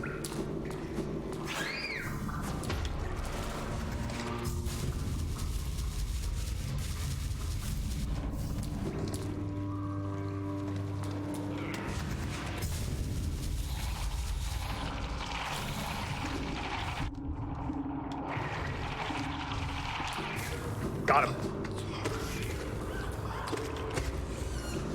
I need to get my health back. Okay, that was a decent Plague of Shadows fight.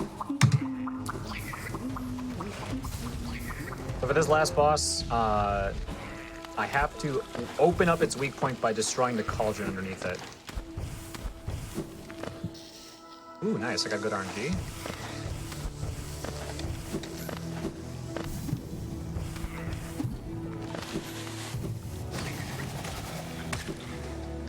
Nice. Ooh, that was a gold split too.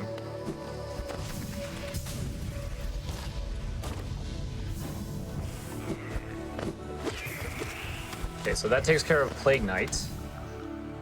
And I'm still kind of on pace at my 2 minute per character loss. Nice. I am probably like 6 minutes behind average right now, so. It's about to be the a kind of flip-flop for me because Spectre is my best character, so I'll probably be closer to my PB, but then King Knight can easily lose me like 6 to 8 minutes. All right, so we did get the flame, so that's good.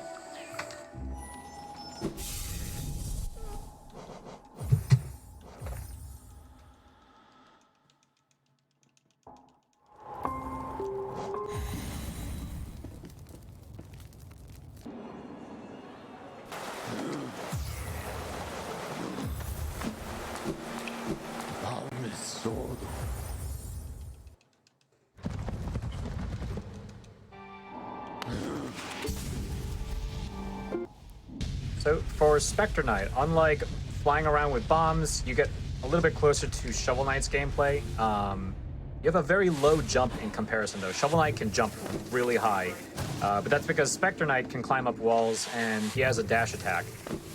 Certain objects in this game allow you to home in on them in the air. You can also do it on the ground, but typically I won't be doing that to kill anything. There's a huge recoil whenever you use the dash attack, which is pretty slow. So unless if you're getting a clean hit, where you just go straight through the enemy, it's not a particularly great way to get rid of obstacles.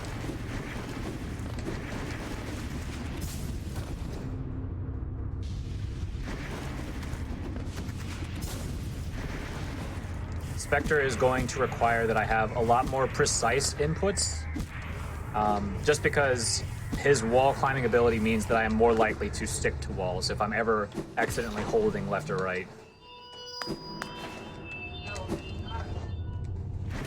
The last 2 characters for this run definitely have a higher execution in a lot of ways.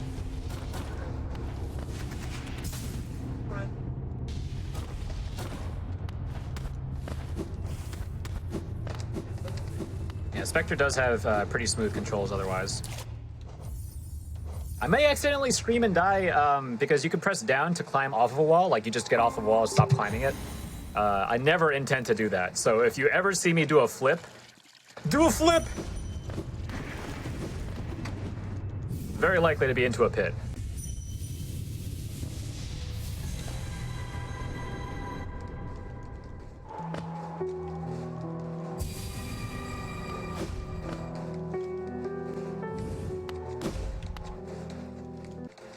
Oh, that's bad. Okay, that's fine. Lost count of my hits there. Black Knight 1's a lot easier than the second time around. You only have to fight him twice as Spectre, but the second time around, he's going to be flying in the air and doing all kinds of shenanigans with that turtle.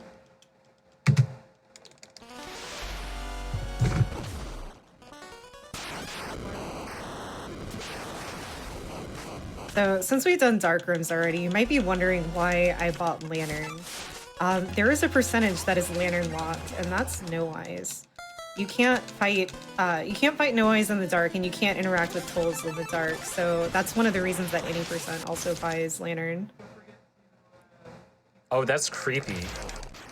Can you just literally not hit No Eyes? You can't even interact to like start the fight. Oh, okay. Like she just doesn't show up.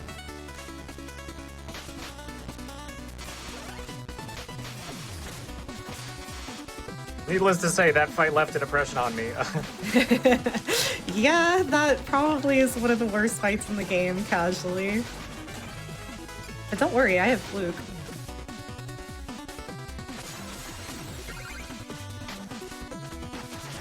Baby Fluke, big and strong.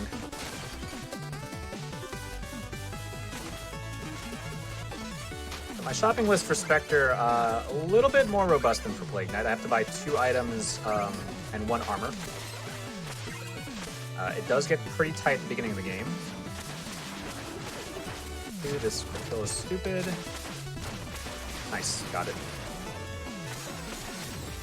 I think I might need to explain what I just did there.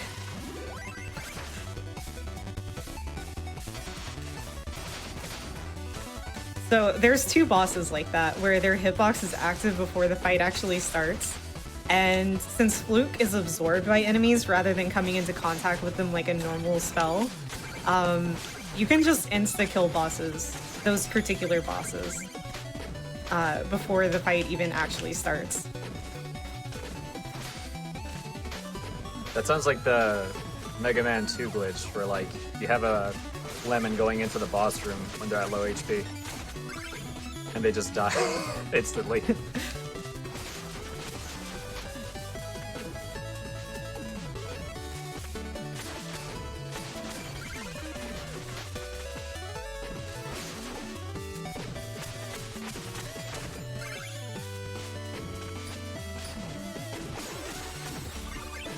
One of the hardest parts about Spectre speedrunning, this is something that I'm still kind of sad about for anyone who wants to get into this character, is that the beginning of the run requires you to break almost every checkpoint that is worth something. Like for Flying Machine, you used to break all of them. Now you just break the really expensive ones, which are conveniently, you know, around auto scrollers and basically make you lose like 2 to 3 minutes if you ever die. Could alternatively get treasure chests, but I'm confident that Jawas are going to behave. Yes? Yes? Okay. I respect your optimism, but I've seen enough speedruns.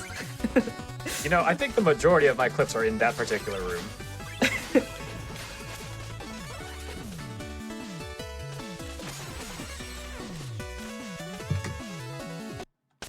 That was a fastest cycle flying machine. Feels good.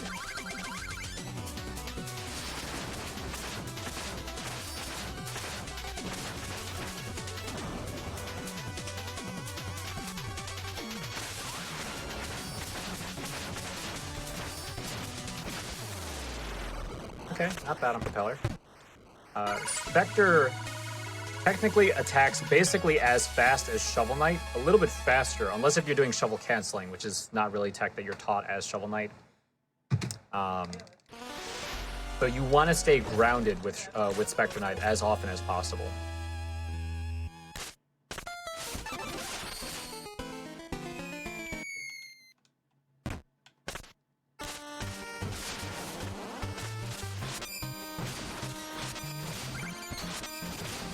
got Spectre's first sub-weapon, and we're going to be picking up his armor as well immediately. The sub-weapon lets you fly through walls, which is just ripe for skipping all kinds of boom design. But technically, the best item is the rail mail. This lets me skate around. So now I'm a skater boy, and this alone saves so much time in the speedrun. It also allows you to skate over spikes. That was the worst possible Umu pattern I could have gotten. I had 2 slow attacks and a 4th attack, which is a 25% chance.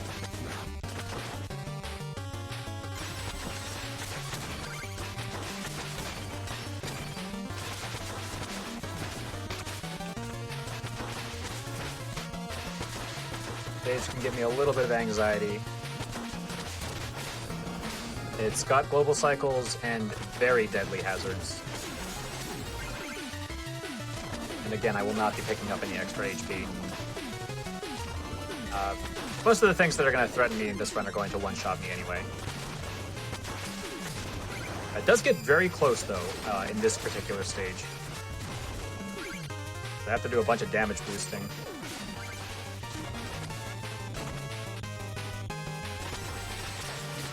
I love the Dreamer cutscenes. It's the first chance I get to drink water in the run.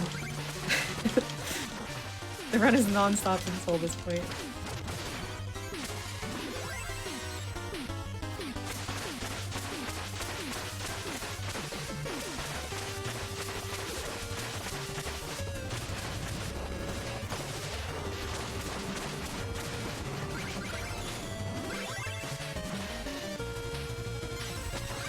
Nice. That lined up pretty well.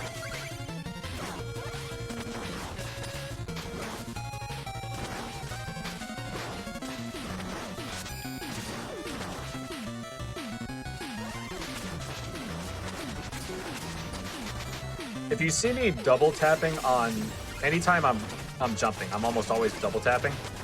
For whatever reason, if you press jump 2 frames after you've jumped, you immediately reach terminal velocity. And it is time save literally everywhere.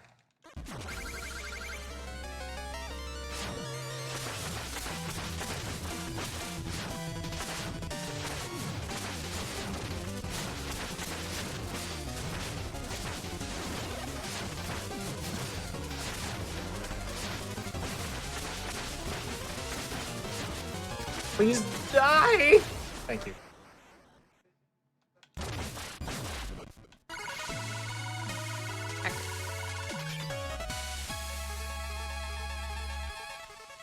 That was a moderately okay Plague Knight.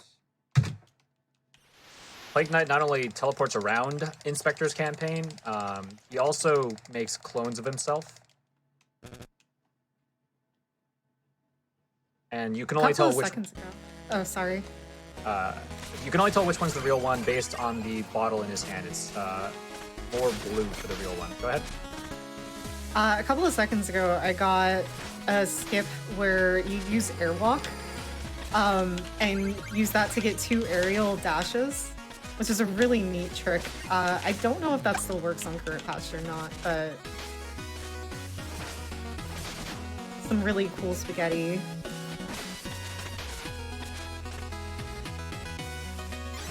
Do you have any partners in the game? Do you have any characters you're supposed to rely on for fights or platforming?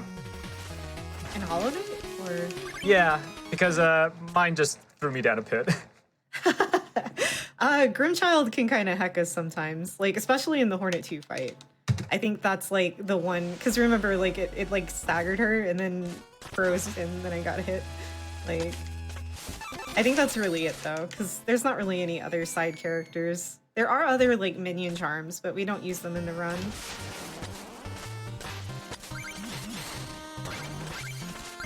I just picked up the sub-weapon that I'm going to be using to fight, the Bounding Soul.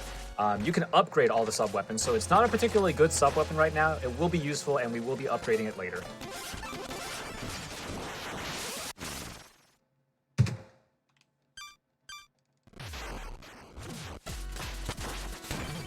Judgment Rush does deal a full heart of damage, but it takes so long for the animation to play out that it's just not worth using in over like regular combat.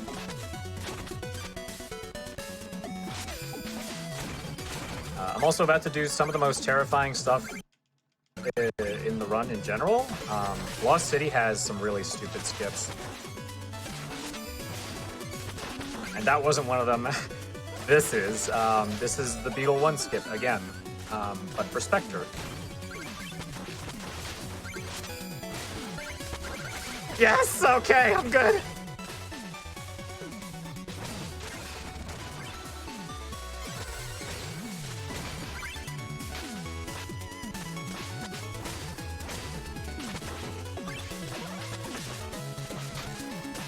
I'll be coming up on a frame perfect trick later, where I'll be clipping through lava.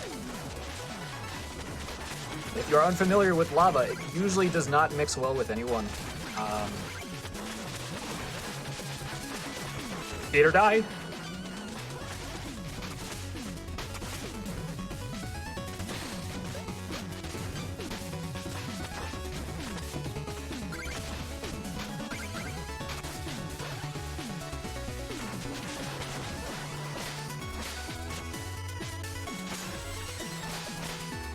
Okay, part 1.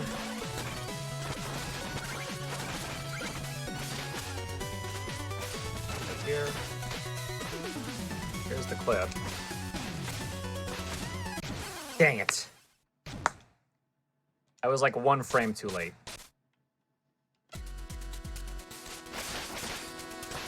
How precise is that?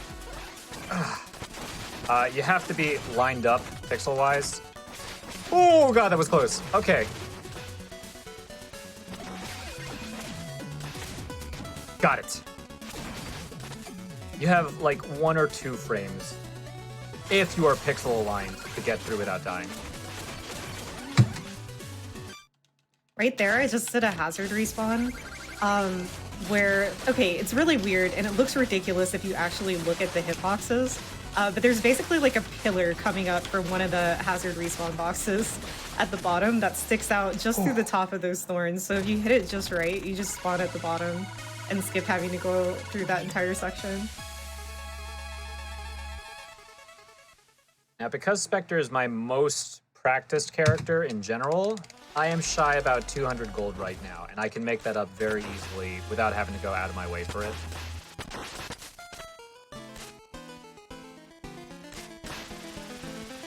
It's time to slam jam. I have just enough money to upgrade this thing, and then I can pick up 200 later.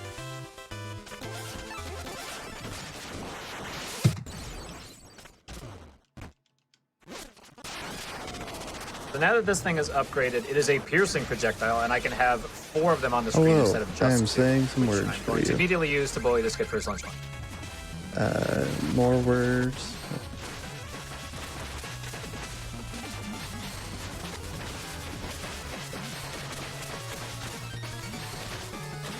Got him.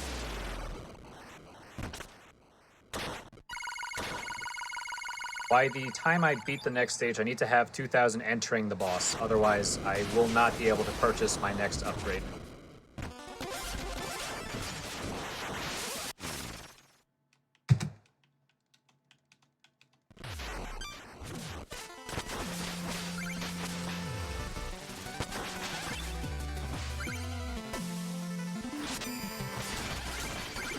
Dream trees aren't required at all. You kind of forget that they exist in most categories of Hollow Knight, but basically the reason we get that dream tree is to make up what we use in dream gates, because every time we use a dream gate, it uses 1 essence. So that kind of helps with the essence routing to get us to the 2400 we ultimately need.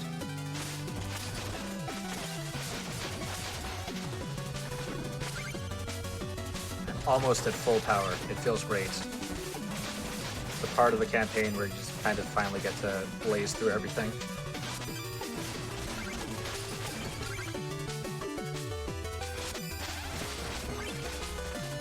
Okay, yeah, I'm shy. You know what? Let's risk it. There's more money I can pick up later if I'm super stingy. I ignored the 200 wall gem. I am really low on gold. I want to have 1600 by the time I'm here, but Oh. I believe.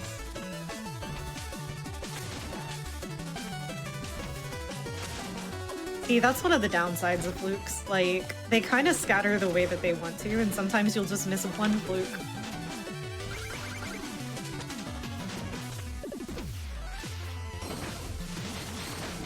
Give me good recoils. Good. Alright. Less frogs. These rooms are some of the scariest rooms in the game. Frogs are horrible in every video game ever made. Oh, That's a fact. goodness. Okay, I'm just gonna heal and be safe about this.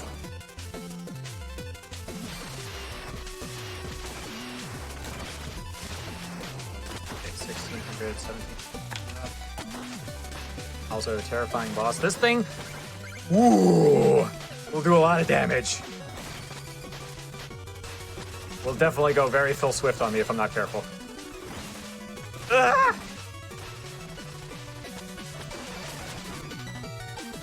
Go, go, go, go, go, go! I'm your mommy. That's always so funny. Ah, so close. I was just 50 shy. Okay. I went for it. All right. Well, I am back now after all of the internet issues ever. So I'm here to let you both know that whenever you're both ready, we can go to a break at any time. So just let me know when that's a good time for both of you. I can stop after this next gauntlet. How long is that? 20 to 30 seconds, probably. Okay, I'll stop right now then. I'll go for the next 20 to 30 seconds.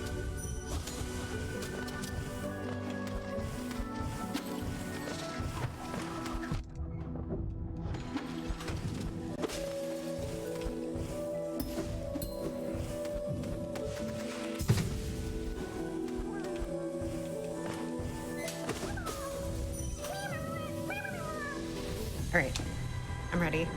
Okay, cool. All right. 3, 2, 1, pause. Great. So we're gonna go do a quick wellness break. Get up, get some water, stretch, do all those good things, and then we'll be back to finish the nice night gauntlet that we've got going on tonight. So stick around.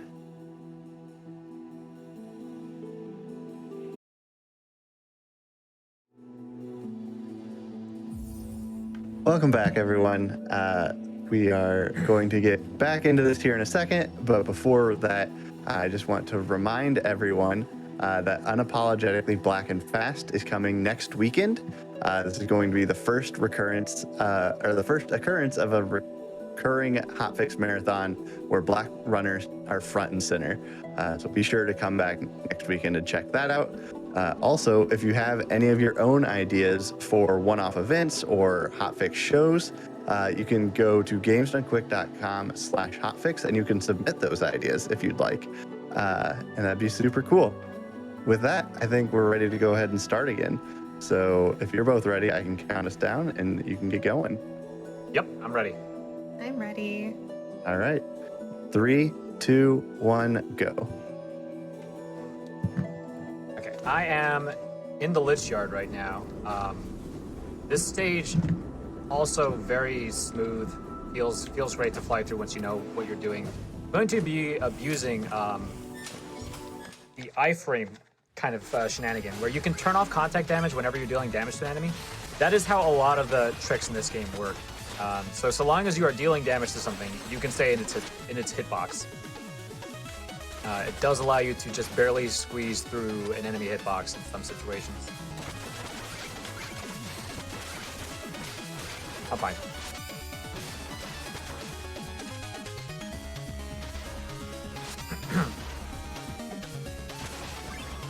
We're also going to see how stupidly powerful the Bounding Soul is, because this weapon, I did mention before that it's a piercing weapon. It's also a weapon that you can juggle, so you can hit it with the scythe to send it back in the opposite direction and refresh the damage it'll deal. That means I can double dribble on the bosses and just do a ton of damage.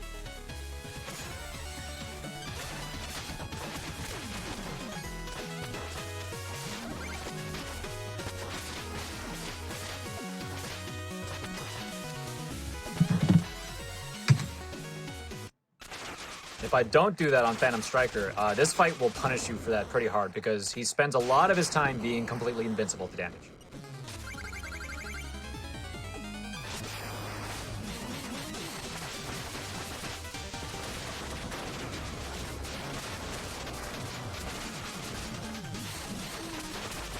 Yes!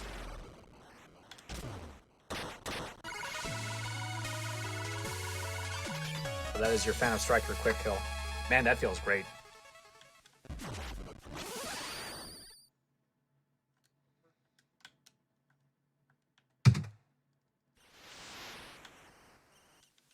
Everyone quick, lend me dad energy. Just post about dads. Wish dads good luck. Go, Luan, What? go. No. See, I'm playing a Metroidvania, and there's never been a good Metroidvania, Dad. Dads are the worst. Luan needs to hustle. No!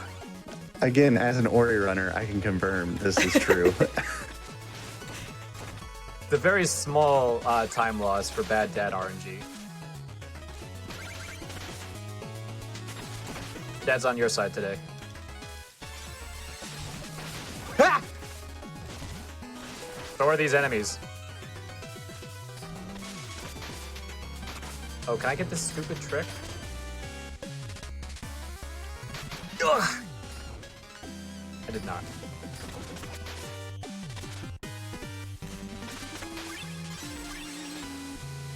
Going for like a 1-pixel wall jump.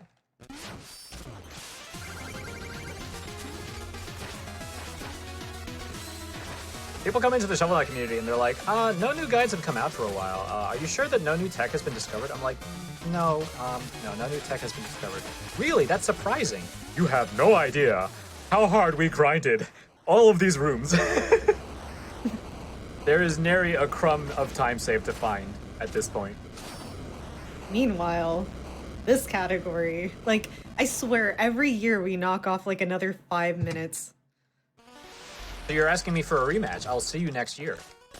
Sure. I'll probably not die to Grim, and I'll probably be good at Pungalcore. And they'll probably have new reroutes, so... With 4 80% back-to-back, there are enough people dedicated. 80% is absolutely the most popular category, so the arsenal of tricks that I have at my disposal is only limited by my ability to execute them in a no reset.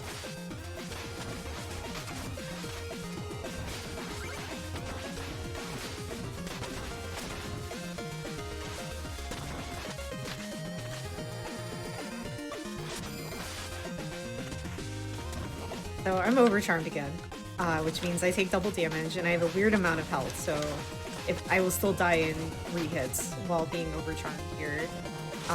But we're overcharming for a very special reason. I mentioned earlier with the Molech that there is another boss that is arguably way more fun to watch, where we get to do that same hitbox abuse. And we need to be overcharmed to actually do it.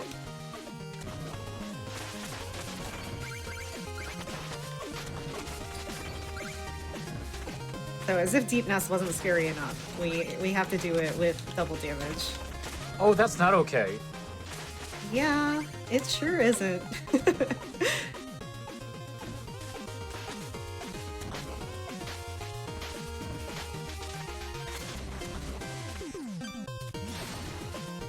Oh, heck. You are familiar with just about anything I could vaguely describe to you for Hollow Knight. There are 2 entrances to Deep Nest, aren't there? There's 2 main ways that casual players normally get in. I guess 3 if you count Spore Shrimp. It is the biggest area. Like, it literally takes up the entire bottom portion of the map, so... So you're familiar with the giant chasm that's, I think it's like by Queen's Garden, right? Yeah. Yeah, I found that by accident. That was my first experience with Deep Nest, was falling down that. I was like, where am I? What's going on?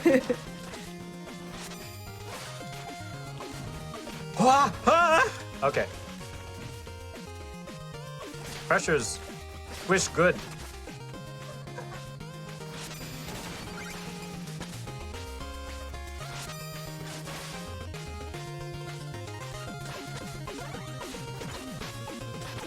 Okay.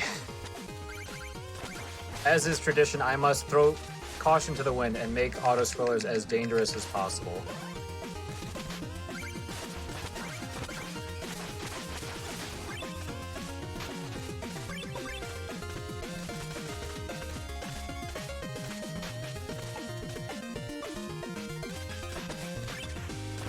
I will be fighting Tinker Knight in a second, and unlike in Shovel and Plague campaign, like Plague Knight doesn't have a one-shot, but he deals double damage to Tinker to like keep the spirit of that joke alive.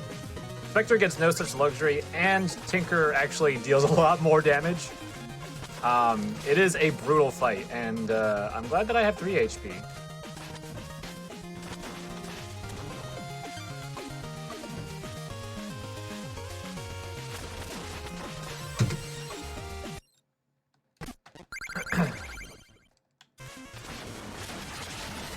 Oh, heck.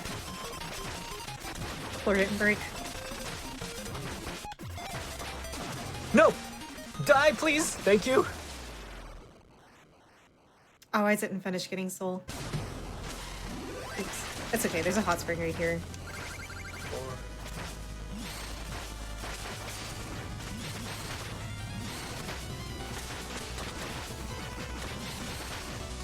Yes! Good kill.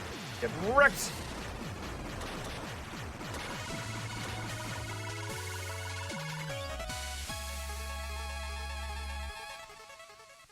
We are entering the portion of the run where the quick kills get extra spicy.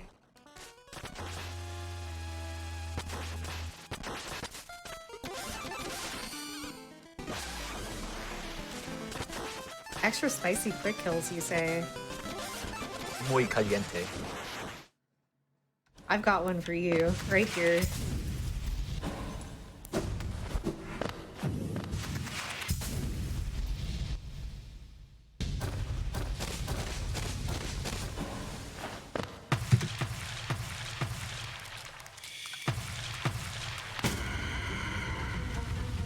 The wind-up is actually longer than the entire fight. And it's my favorite thing in the entire run now. Oh. I remember when Nos was a boss. Oh, I made it. That adds to Mall Cop security. Ah, Paul, you win again.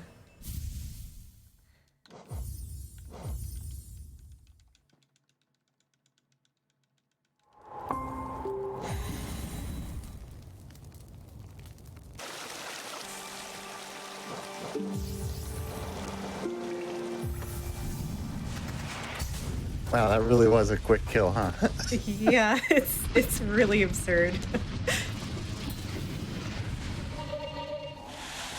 I see everyone saying Nosk. That makes me feel even better about your quick kill.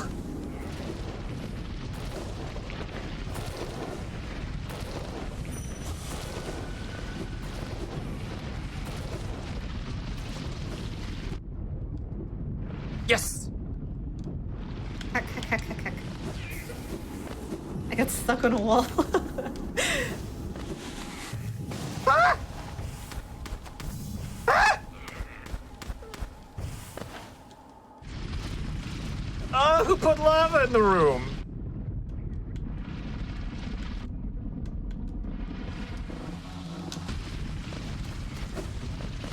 All right, King Knight, you're going down.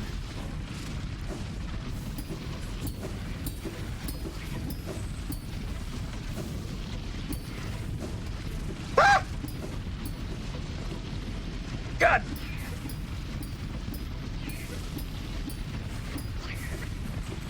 He lowered the floor under me? Made a pit under me? Not okay.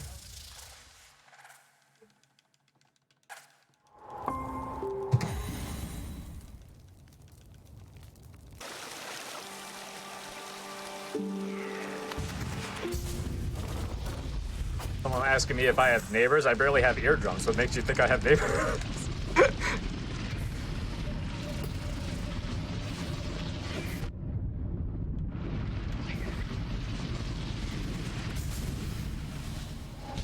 Okay. This stage is the stage where the skating mechanic is introduced. It doesn't get much faster from having rail mail.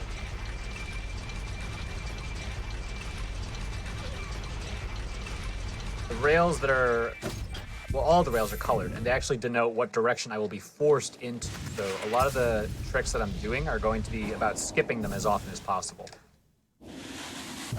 Away! Okay.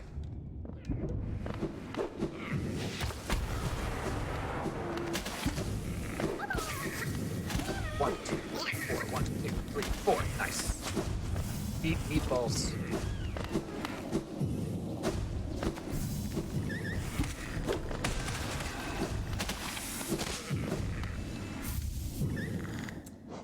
Hi, Cloth. She was directly above us, if you were wondering. Cloth is stuck there forever. We're never gonna save her. She's gonna have to figure it out.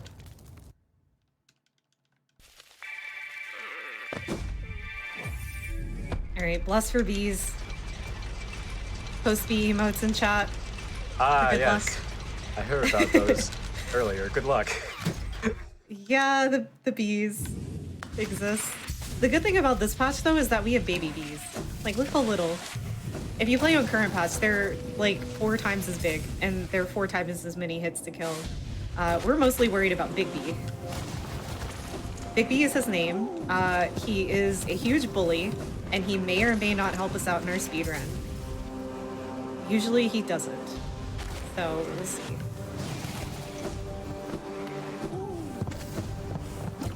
I'm coming up on the Polar Knight kill, and I will definitely pop off if I get this one because it is stupidly precise.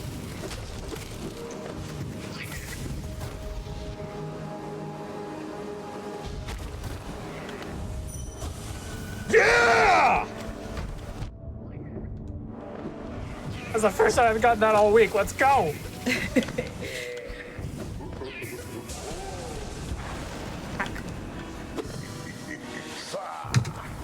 Gold score. I need light.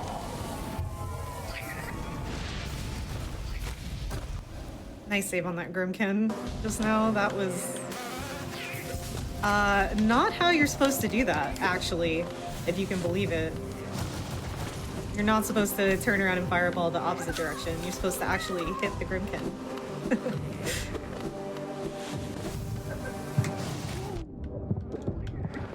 Alright, Big B. Come here, Big B. Come on. I believe in you, Big B. Get you out of the way. Where did you go, sir? Hello? Big B! Oh my goodness, where are you? Why are you here? Oh, come on. He's really doing this to me. Right here, right here. You can never trust a bee. You really just saying. can't.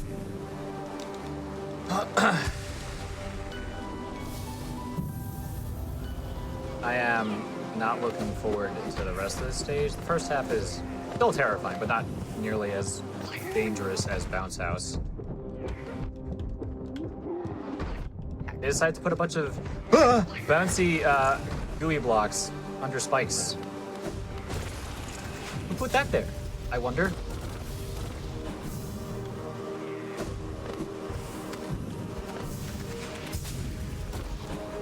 Excellent movement, this Hive. Hive pretty much either goes excellent, beautiful, and you gold it, or this. Start to play nice, There's start to no play middle nice. ground. Yes!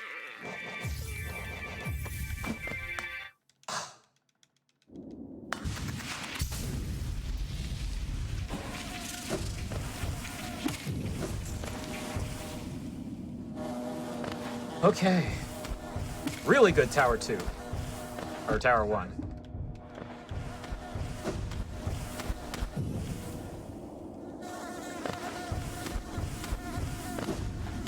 Only Black Knight and his Terrapin can ruin my day at this point.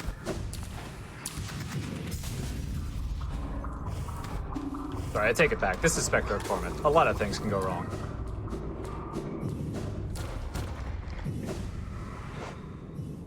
Okay.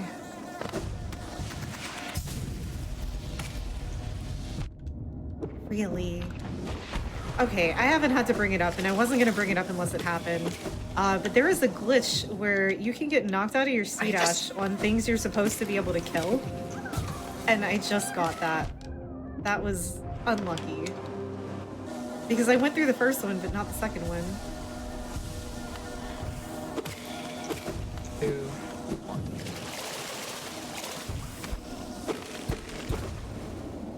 No. No. Sit down.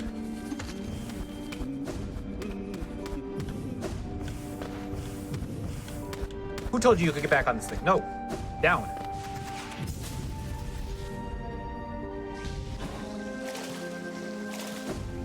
One, 2, 3, 4. Nice. Okay, I'm on my way.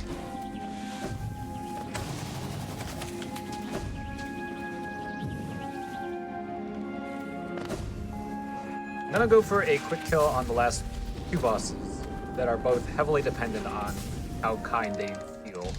I guess it depends on what cup of coffee they had that morning. Enchantress, again, will be diving around. I need her to cooperate at least enough for me to get her under 4.5 hearts.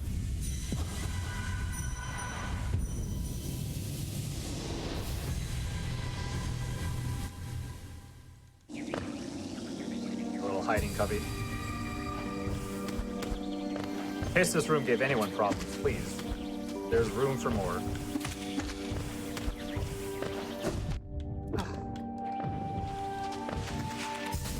Gotta hit at least one primal aspid, right? For good luck. Yeah.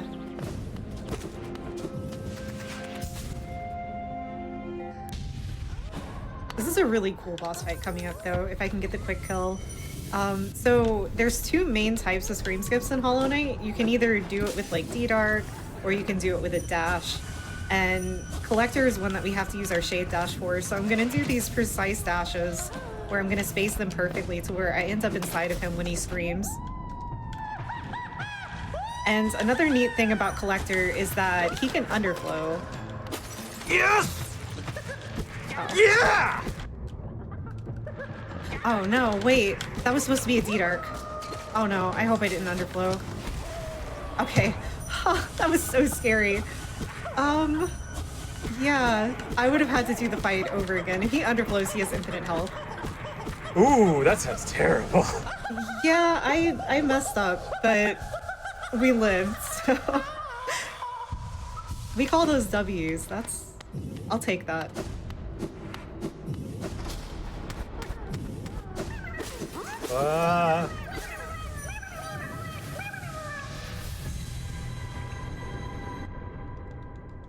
Please cooperate a little bit. Okay, I'm fine. Nightmare Rail is my favorite. That is nowhere near enough damage.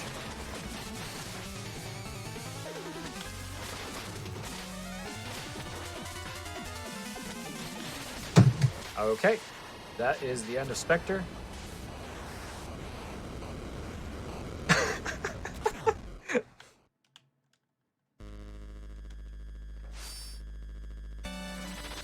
That felt really good. I saved time? Oh man, Wow. I have to go back and find out what my time was for the Spectre part of this race. Does Shovel Knight use loadless or real time? Real time. And I set up these splits so that I could go back and calculate that if I felt like it. Yeah, after the last break, my loadless timer broke, so I had to close it. So I won't be able to use that for anything. There's a couple of points, like, at the seer section where, like, I would need to see, like, the timer start moving again, so I'm just gonna have to wing that whenever I get there. Good luck. Yeah, thanks. All right, so now we're coming up on the part that everyone has suspected me dreading quite a lot. King Knight. King Knight's a good character. Let me get that out of the way. It's just, as a speedrun, I find it to be the most difficult by far. So if you love King Knight, I will never make you feel bad about liking King Knight. It's just not my favorite because the way King Knight moves is by bashing and then going into rolls. And because of that, you are taking away your air mobility tool. You can bash in the air, but as soon as you roll, you forego the ability to do that. Which means you can't bounce off of a wall, which is a necessary thing that King Knight needs to platform. So you make a choice. You either go fast, or if you were just like a pixel off from reaching the wall, you die.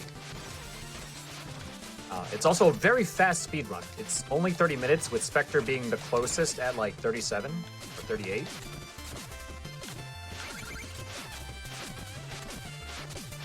While you were explaining that, I took care of Watcher Knight, which is notoriously one of the harder bosses in the game, but it's so fast in this category with Fluke that this is actually the only category that doesn't break the chandelier to kill the 6th one. Like, it's slower to break the chandelier and auto-kill one of the Watchers instead of just fighting them.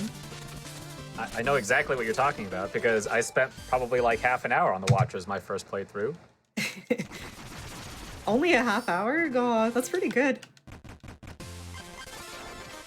I got very lost in my playthrough. I was a little bit stronger than I should have been when I fought them. That's fair. See, someone already pointed out, King Knight, very much Sonic the Hedgehog.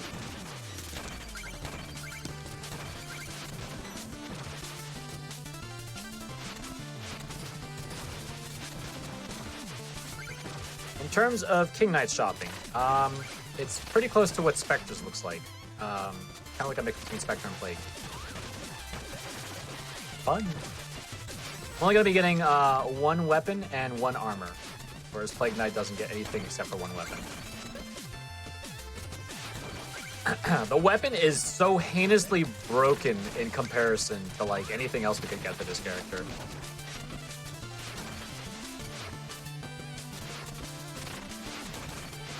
In order to get that, I need medals. So it's a small collectible, I need 6 of them. And then the armor is going to cost me a certain amount of money. Hi, Mom! Bye, Mom.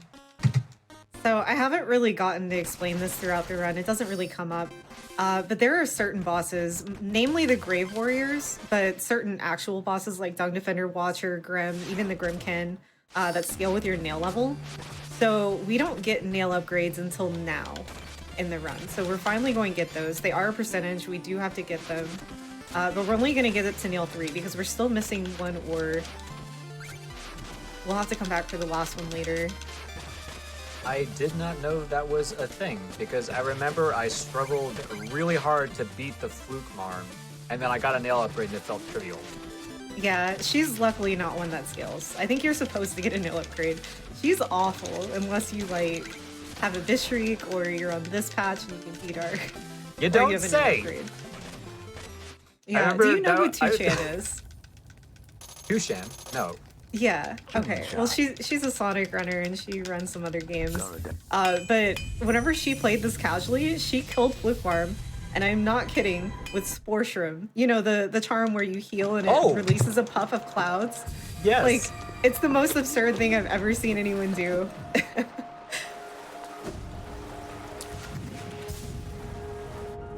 I remember I saw that thing and I need help! I need help! Spectre, please! Calm down. Thank you. This is our last dream boss, by the way. At the...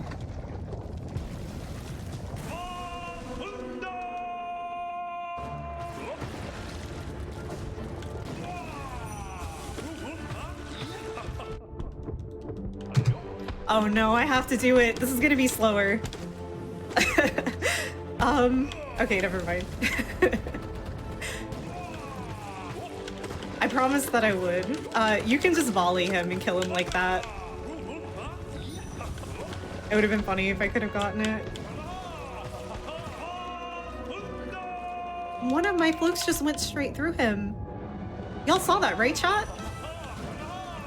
I got scammed. Damned by the video game. No, Yeah, not possible. I got video robbed. Video games very honest. Never cheat you. What? No, this game will lie and cheat all day. All right, we have our 2400 essence, so we're done with that. I'm definitely making sure to bring that specific fact up as I play King Knight, and I definitely didn't just nearly die. Every time, so King Knight has secret exits, very Super Mario World, and I tend to make a joke that like the tune that you hear, the jingle you hear when you find a secret exit, is also the same tune you hear when your player dies, because all of these side rooms are absolute nightmares.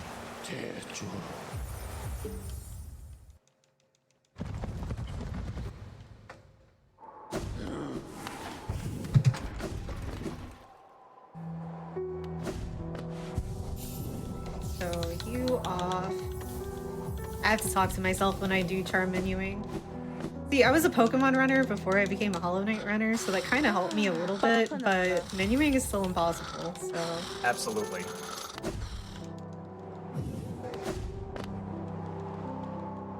I am doing a sub-weapon trial area.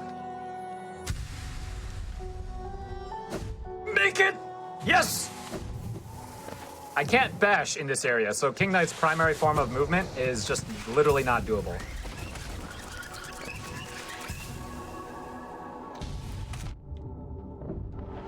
So I'm kind of supplementing it with this jank rolling with the turncoat. Now I get to sit here for a minute and a half and watch you instead.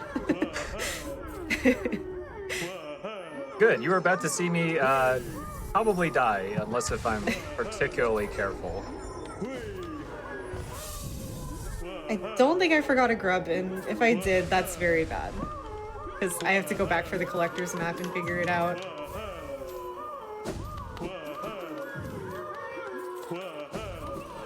I don't see any holes. Y'all see any holes?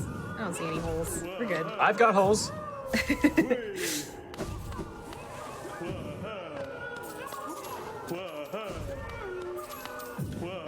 This is like the donation section if this ever gets into like a main GDQ event.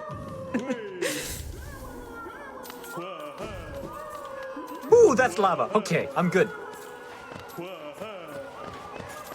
I'm gonna be fighting King Knight's Not Dad, which is it's a really funny fight, but it's also very difficult to you have to get inside his hitbox with the sub weapon and then like really have to time your sub weapon uses. Pressing the turncoat gives me invincibility. Releasing it lets me fire a shot, so I need to very specifically aim for his head because that's the only part of him that's vulnerable.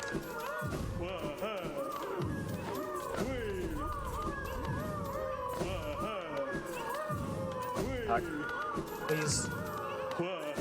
Please. Okay.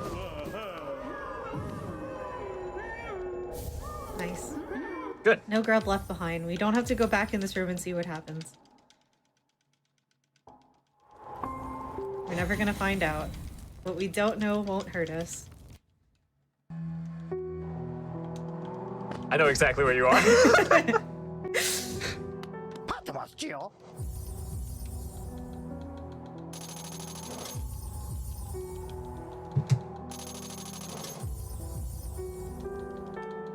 Okay.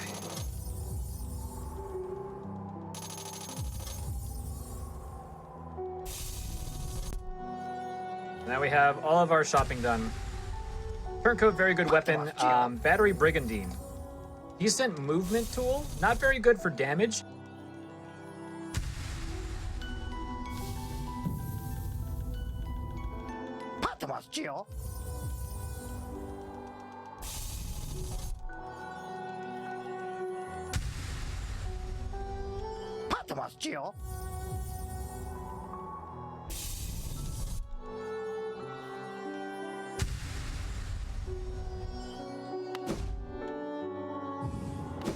Oh, okay. So I'm coming up on Flower Quest. If y'all are familiar, if you've played the game, you probably know all about this. I basically have to make it across the entire map damageless. So that's going to be a big focus section for me. We're also going to make a couple of errands while we're doing flower quests, because for some reason, Hollow Knight speedrunners like to be as threatening as possible with their routing. Let me know when you're done with that so that I don't freak. I'm not in there yet. That was me giving you a heads up. Yeah, I'm here. Do I need to I'm pause? trying green.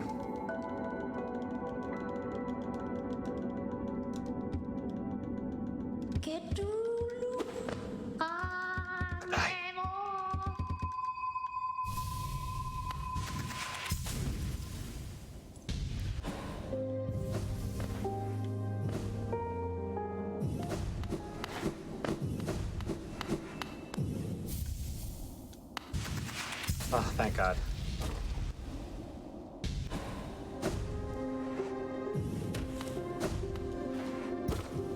Come on. Come on. Come on. Ah! Ah! Okay, I'm fine. So how long do you each think that you have left in your runs? I know we're getting close to the end. I have 20 minutes if everything goes according to... No, I'm not in the right level! I'm probably closer to 30 minutes. If I had to guess. All right. Oops. Well, if Moo keeps going to the wrong levels, then, you know. Yeah, maybe I can catch up a little bit. You're welcome. Thank you, Moo. All right, I'm actually on Flower Quest now, so. Oh no, bad RNG. Okay, I'm gonna kill him just to be extra safe since this is a marathon. And I'm gonna get soul from this instead. That's my plan B. Because I really, it's kind of easy to doubt yourself and end up taking a hit on that guy. Because you normally can just dash over him, but it's risky. I would do it in a PB attempt. Definitely not here, though. Oh, thank God.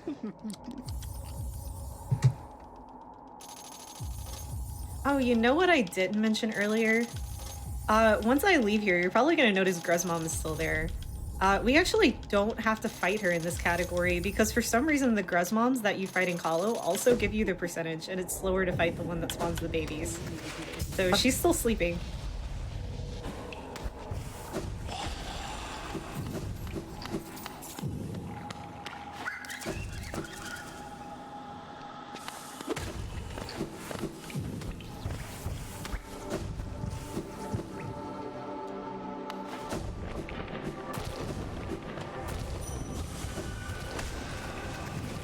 Oh no! Come on. Oh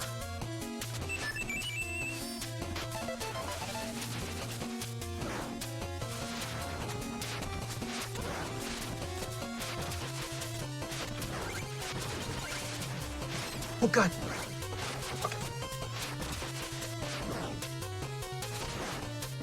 All right, go mash art done. Got a little scary. I got stuck on a wall, but we're good. There's one more really scary part, and it's coming up in the room after this one. The Vengefly can hit you, especially if you have very high FPS, which I do. All right, good. He was really high, so there was no chance. Good. We should be good from here on out. Unless I mess up the very last room, because that is a thing too. I'm just gonna be super duper careful. I'm coming up on the auto-scroller where I can watch you, finally.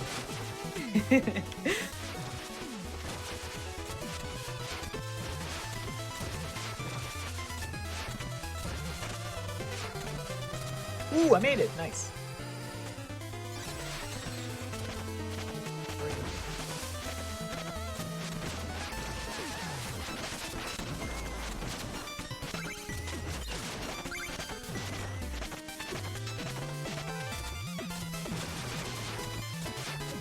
Oh, you know, one thing I didn't mention the last time I was in Queen's Garden? Fun 1221 trivia. These enemies here that shoot the spikes at you, the spikes actually can't hit you. They're on the wrong layer. So they're not even a threat to Flower Quest.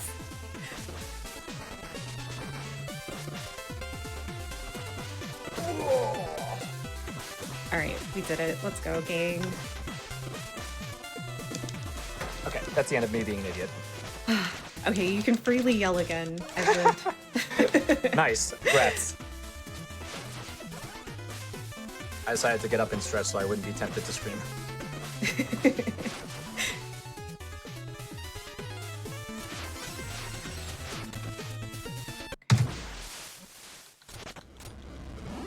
You're gonna be fighting the Trapple King. This boss fight is really fast, blinking you'll miss it. Hopefully. Ah, that's unfortunate.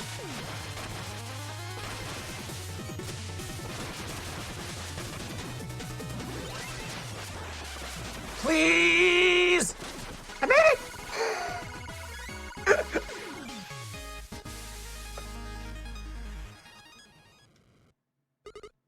So I overcharmed again. So this overcharm is kind of special.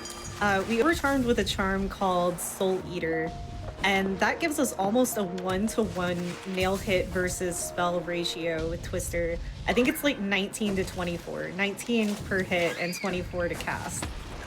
So that's going to be really important for soul management coming up. I personally actually find Kahlo easier overcharmed with Soul Eater. Rather than doing it without overcharm, just because it's so consistent. Like, there is a bit of RNG that I'm going to be dealing with, but for the most part, Kahlo is mostly just memorization.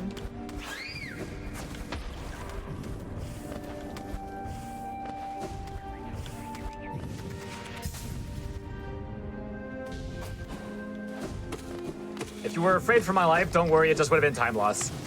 Double KOs in this game work in your favor.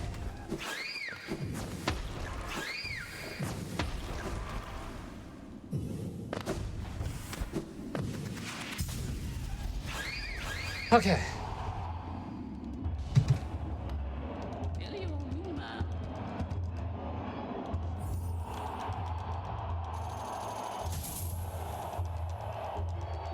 These stages are not like the worst thing ever for King, but I will be coming up on the one that is. Just not the Clockwork Tower ones.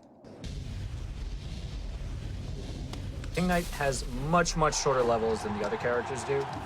And as a result, his stages are all very, very gimmicky.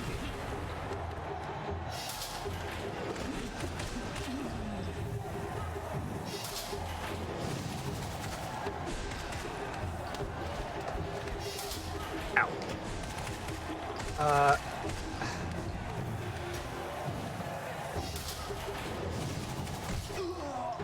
Also, unlike the other campaigns where the knights all take like half heart amounts of damage, King Knight always takes a full heart, which is like a blessing and a curse.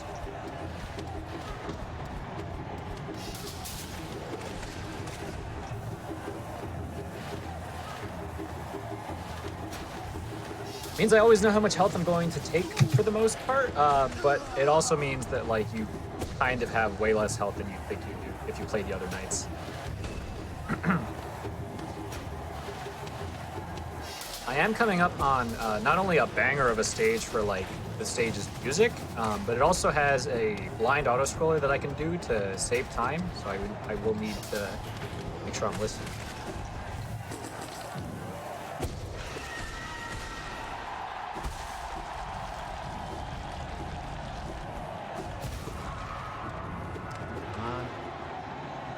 Thank you.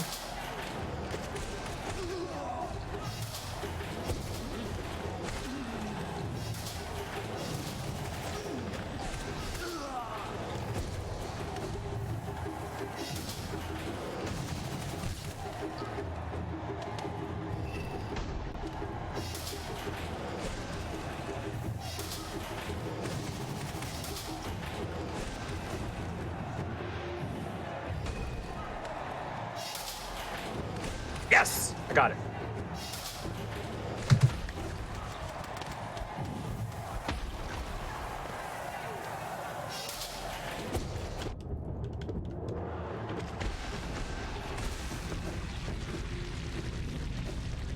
Call it Hollow 1.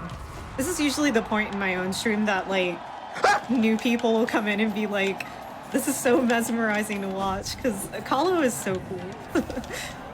Like, it's one of my favorite parts of running this category. Nothing but net.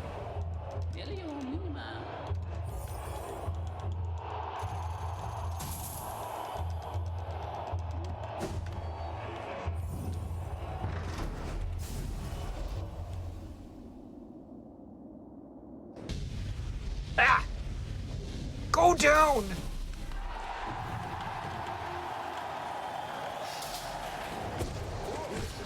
Ooh, ooh, ooh, okay, okay.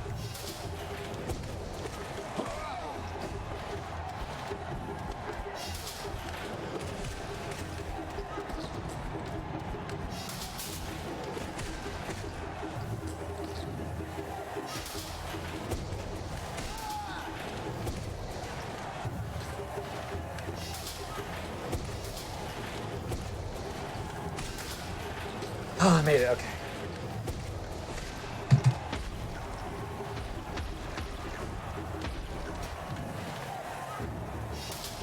Yeah, I am being very serious at this point in the game.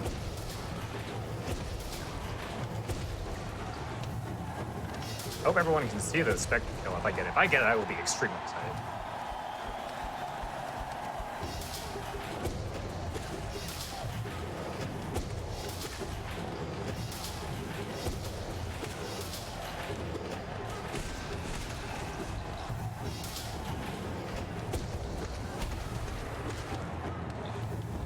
Yes!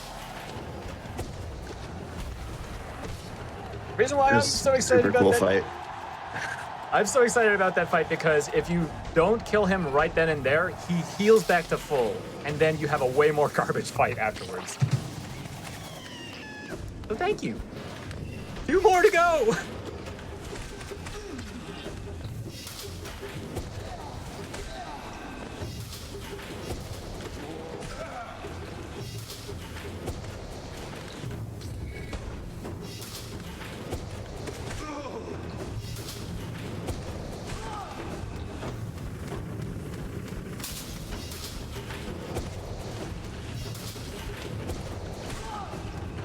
God, please make it.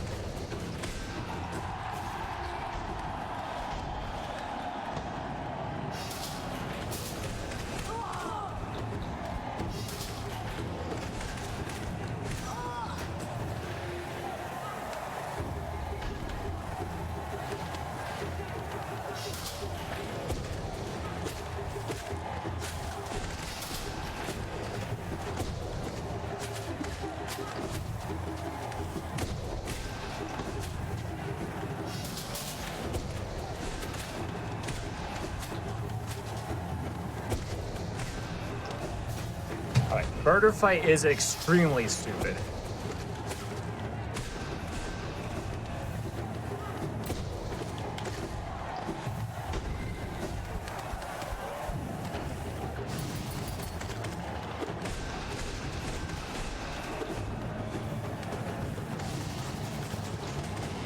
Please, please, please, please. Please. Thank you.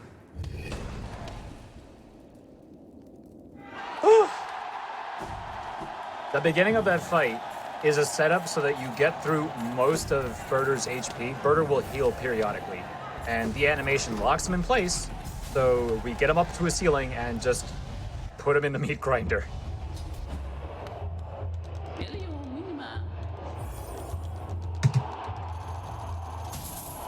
You don't get that beginning part, the rest of the fight can be absolutely nightmarish. Okay, on to Hollow 3. There are frogs in Hollow 3, and they are awful. So, less for frogs again.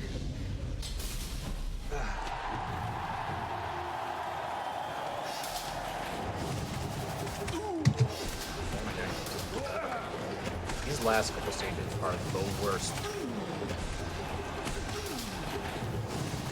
Why would you do that? Oh boy. Why would you do that?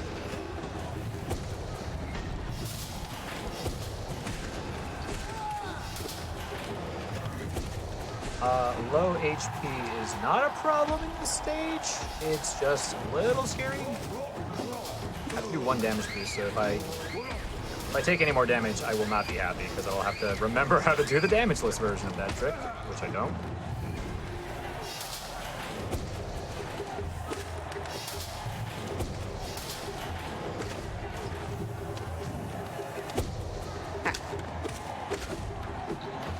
Shout outs to David for putting me on team social distancing.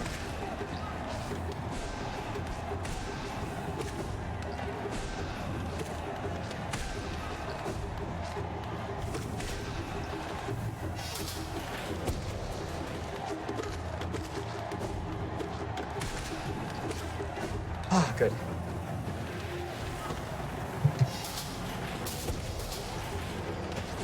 Oh no.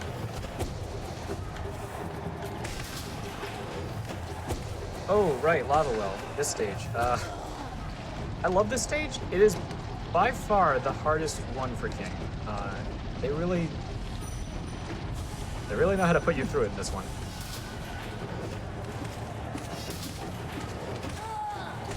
I had to improv one of those phases. It was a little sketchy. Sucks. That sucks. I'm going to heal. No, I'm gonna grab this checkpoint though. I don't need to heal. I just need to play good.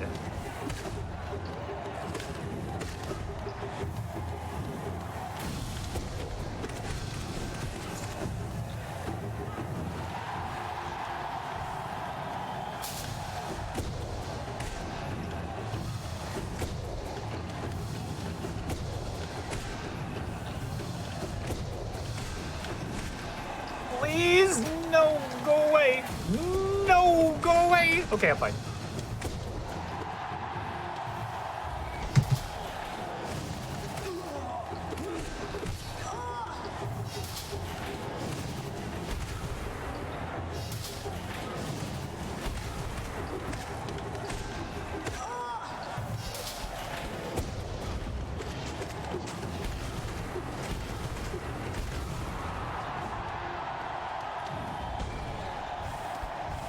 Okay. For this stage, against my better judgment, I'm going to skip the checkpoint.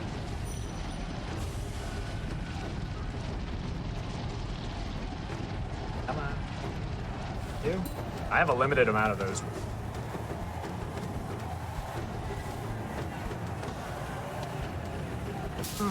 That's not good. Ah! I could have really used that bigger. Could you not fall down? Yeah, I literally can't go for that anymore, so now I have to go for backup strats. Whoa! Oh no. Ah! Oh, that was scary. Okay. You're kidding me. I really love this room. Go. Oh. Go. Thank you.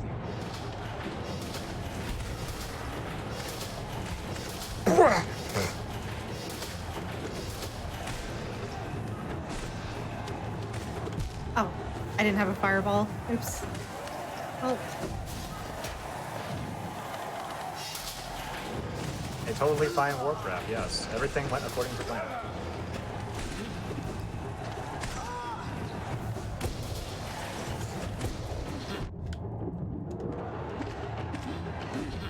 Okay. I'm gonna heal a little bit. Just to be extra safe.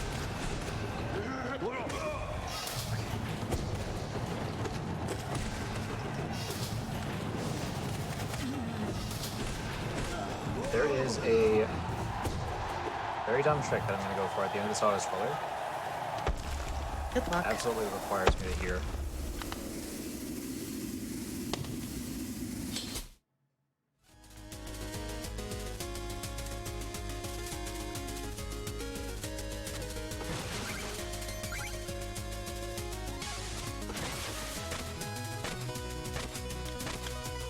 That was excellent beast RNG. If you play on current patch, you can actually hit the beast when it's rolling, but you can't on this patch. So we only got one roll. That was pretty good.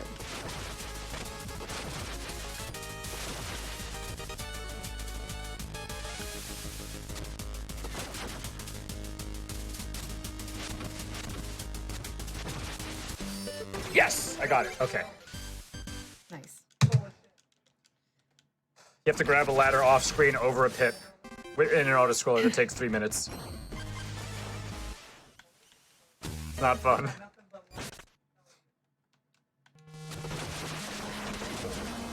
Okay, so I'm on the last stage. The last 3 bosses are pretty dang rough.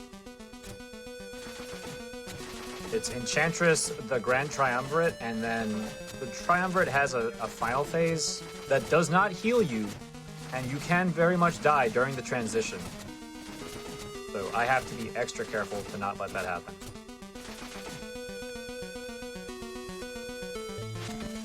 But I'm coming up on time kinda soon.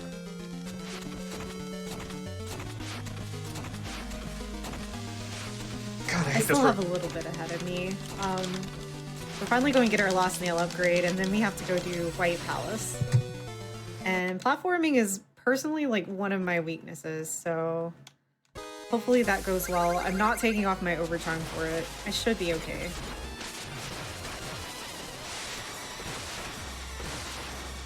A good opening.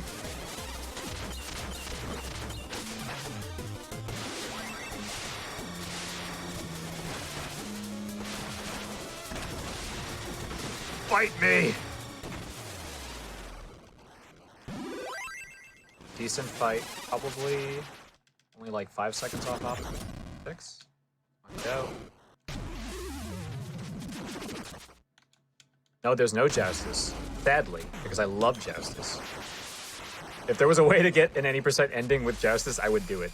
Even if it was less optimal. Good fight.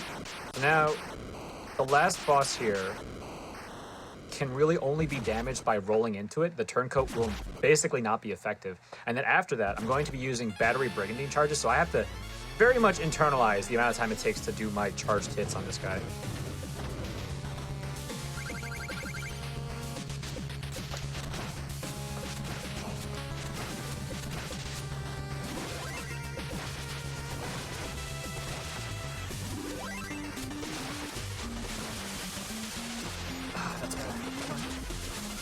Come on.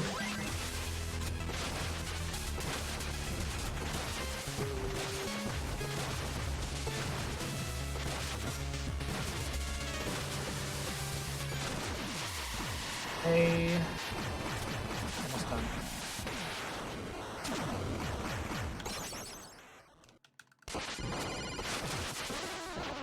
Oh, thank God.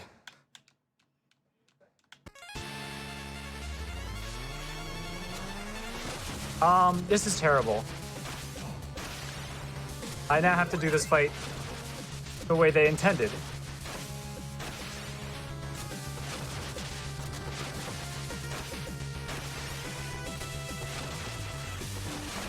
Okay. Oh, that's time. Oh my God. Yeah. Oh, I GG. hate that last boss. There was no way I could have beaten you, even if I never died. Just for the record.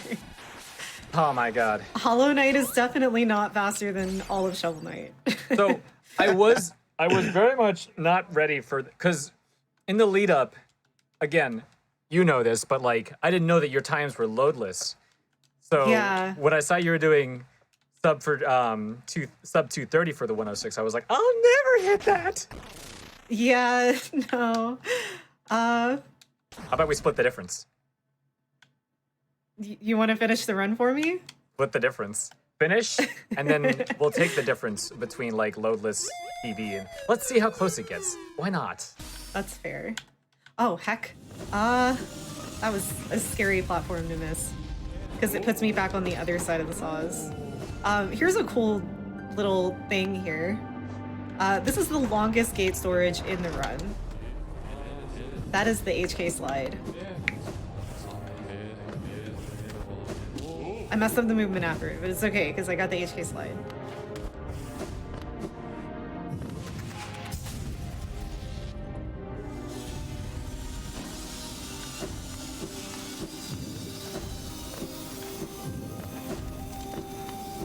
For that last boss I was doing, there was a glitch that you need to have extra health for to do, where you damage boost and then never touch the floor again, and it will break the boss's AI. It will no longer finish the fight, it will just stay in place.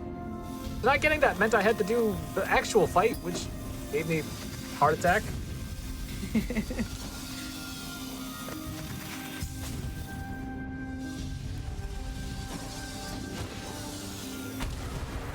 Those are fun. I wish we could AI break in Hollow Knight. There is one boss that has like an RNG AI break. It's Soul Warrior, and usually specifically in the Pantheons. He just like backward walks against the wall and you can just wail on him. And that's really all we got here. Now I have the stream up and I can see what you're doing. That's a tight jump! Ah! Finally, you're seeing how hard this game is. I know how hard it is. I could barely do it casually. You're here going for stuff like this. There's a lot of really cool skips in White Palace. So like using that lamp right there, for example, to skip all of this. Oh, you do Imagine... Wait, what? You jump on up elevators too. I do that as Spectre.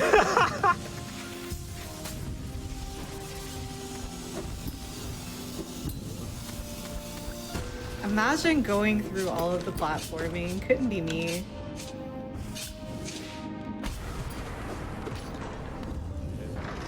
So Oh. I've already lost, and I'm at the end of the run, so I might try to go for this one skip.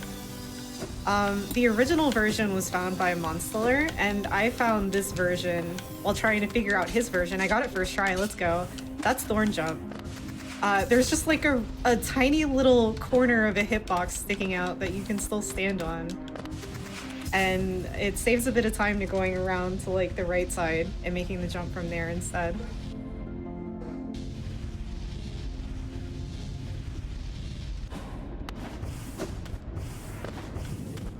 Oh! Oh! Oh, that's Thorn Jump. Oh! Yeah, that's Thorn Jump. I see. It is actually pretty precise, so I'm surprised I actually got it. Well played. Thank you.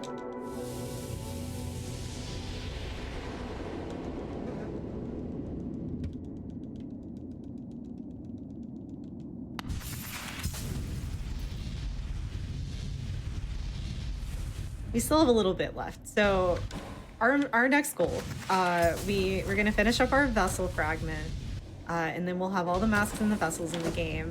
But we also have to go get Lifelet Core, which is our last charm. And in order to do that, you need 15 masks. So we're gonna go finish up Abyss right now. We're finally getting Abyss Shriek. Someone asked about Abyss Shriek super early. It's literally the last thing we do in the run.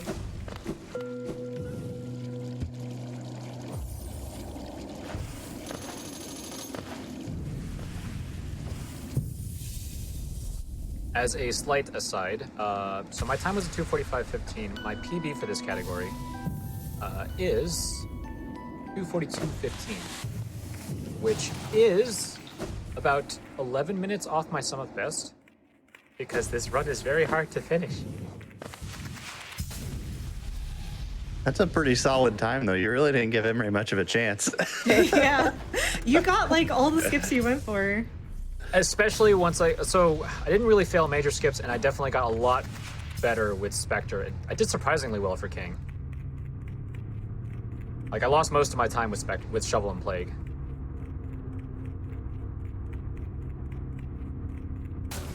It might be too early. No, it's not. Let's go. Perfect swag door. It's actually slower to do that, by the way. It's literally just for swag.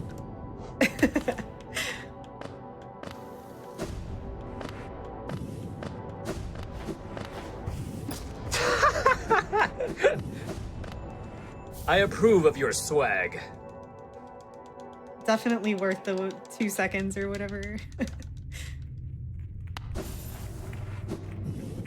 That may be too far.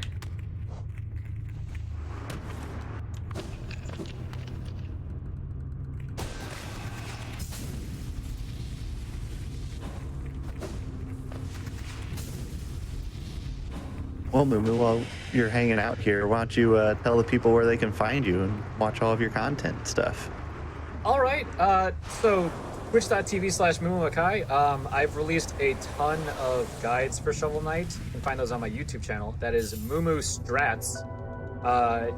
You'll probably have an easier time looking like Shovel Knight any percent tutorial or Spectre Knight, etc., etc. You should be able to find them like that. And then there's my Twitter, Mumu Strats. It's at Mumu Strats on Twitter. However, I don't stream all that often because I'm focusing on making a game. So if you really want to support me, try it. It's free. You can download it on itch.io. Let me know what you think. I'm making an action-heavy platformer. I really love the Mega Man Zero games, and between that, Spectre Knight, and Mega Man 11, I was like, let me try and make a video game out of all that. So that is the project that I've been spending most of my free time on.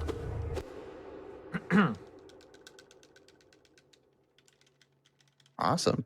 I mean, Imre, if you'd like to go ahead and do your shout-outs now, you can, or you can just keep playing your game.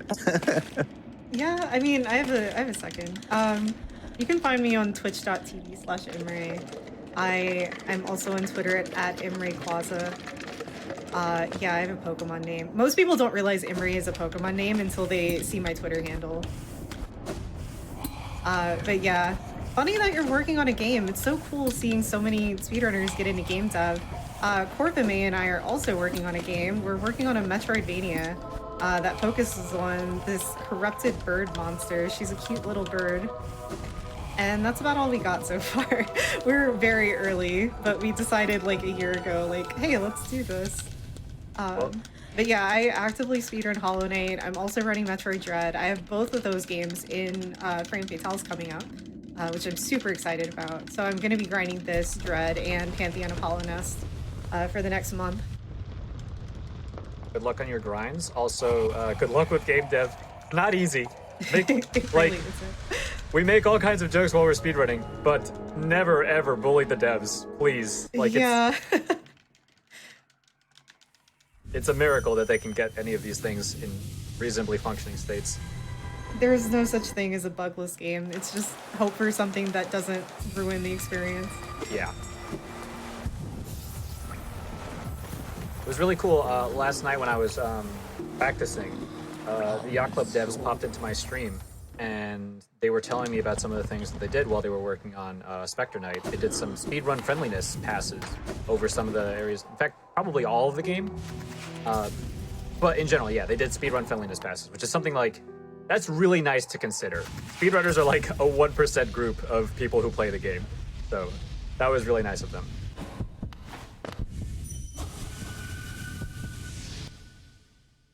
Oh, I do have to ask everyone, while you're finishing up, pick a favorite character from Shovel Knight.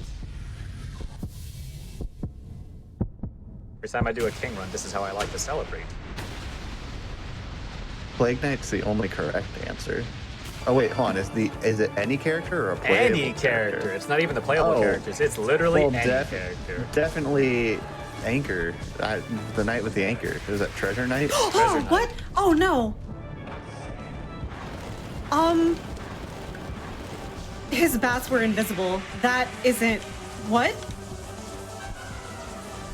That's not right. Oh no. Yeah, his bats are invisible. I can't tell where they are. I have to see Hopefully this. I don't die to that.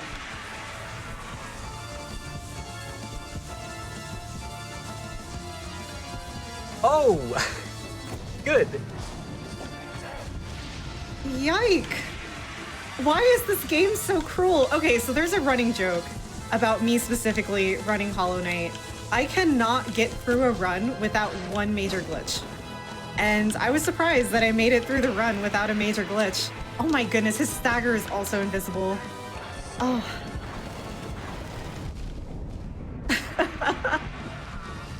Just let me cry. What a video game. I need a What minute. video game.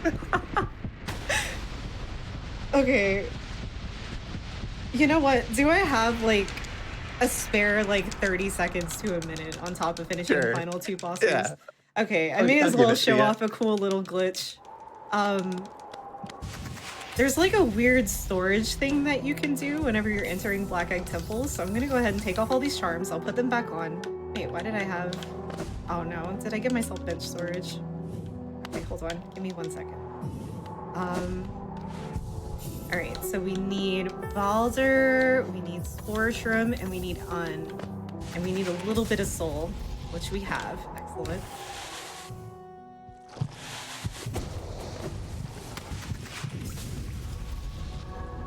There's a couple of cool ways that you can do this. You can do it with Cyclone.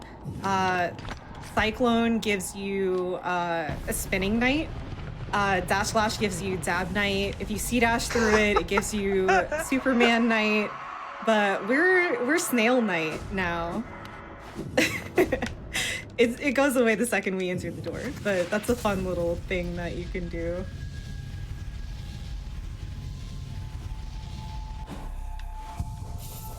It's obviously slower because you have to like, it sends you all the way to the right side of the screen, but that's fun. There he goes. Speedy quick. Oh no, you've got to be kidding me. This is so cursed. I'm so sorry. Okay. I just got an infinite load on the Hollow Knight, which is a thing that can happen on this patch. I cannot finish this run. I mean, I can finish it. I can finish it, but it's being difficult about it. Sure. Listen, no matter how many tech issues you run into, it will still be better than J-Hobbs crashing 8 times in a Kingdom Hearts Rando Seed on the very first episode of this show. Like, Hobbs set the bar really high on the first episode for everyone else. Like, he did it out of the kindness of his heart, set the bar high for everyone, so you're fine. Thank you, Hobbs. I appreciate you, friend. Shout out to J-Hobbs, being a friend. By the way, the Hollow Knight can also be invisible. That is a thing. So I'm surprised that he's not, because that seems like something I would have to deal with. Oh, you're not? Okay, hold on. Okay, Ah, there he is. I found Treasure Knight for you. do we... Oh, no. It's showing, it's showing in Voice Meter, but it's not showing on OBS. Should I just go? Okay. Yeah.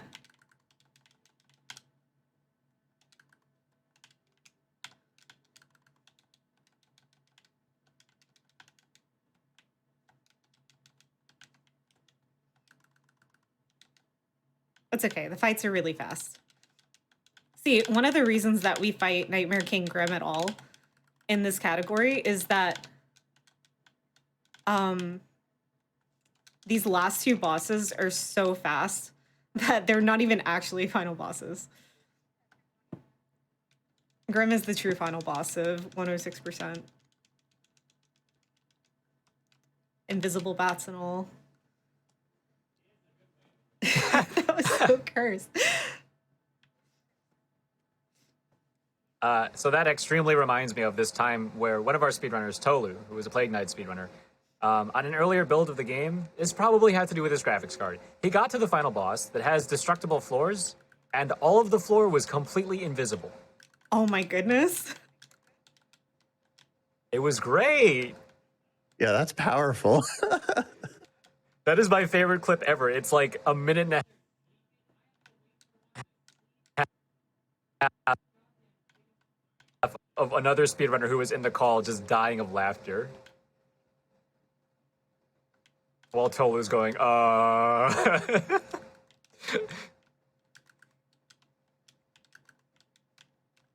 Nice. Great phase 2. Now if I could climb walls.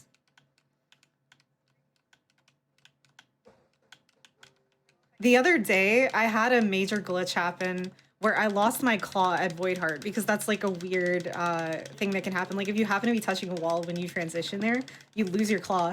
And I had to do that climb without claw. Yeah, it was rough.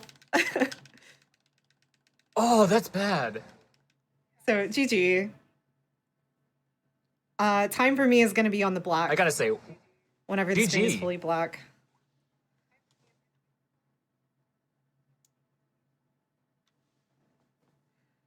I gotta say, I'm absolutely Wow. mesmerized watching. Okay. I'm sorry the ending was rough, but thank you for having me. That was really fun. Yeah. Thank you, Mumu. Yeah, thank you both so much. This was awesome. Of course. We got to watch a bunch of nights do a bunch of things. It was great.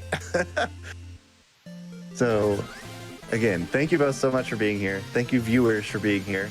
But don't go anywhere because we have Ocarina Improv right after this. And then remember to come back on Sunday for PB Precipice at 1 p.m. Eastern, followed by It's Dangerous to Go Alone. So lots of hotfix content still going on through the rest of the weekend.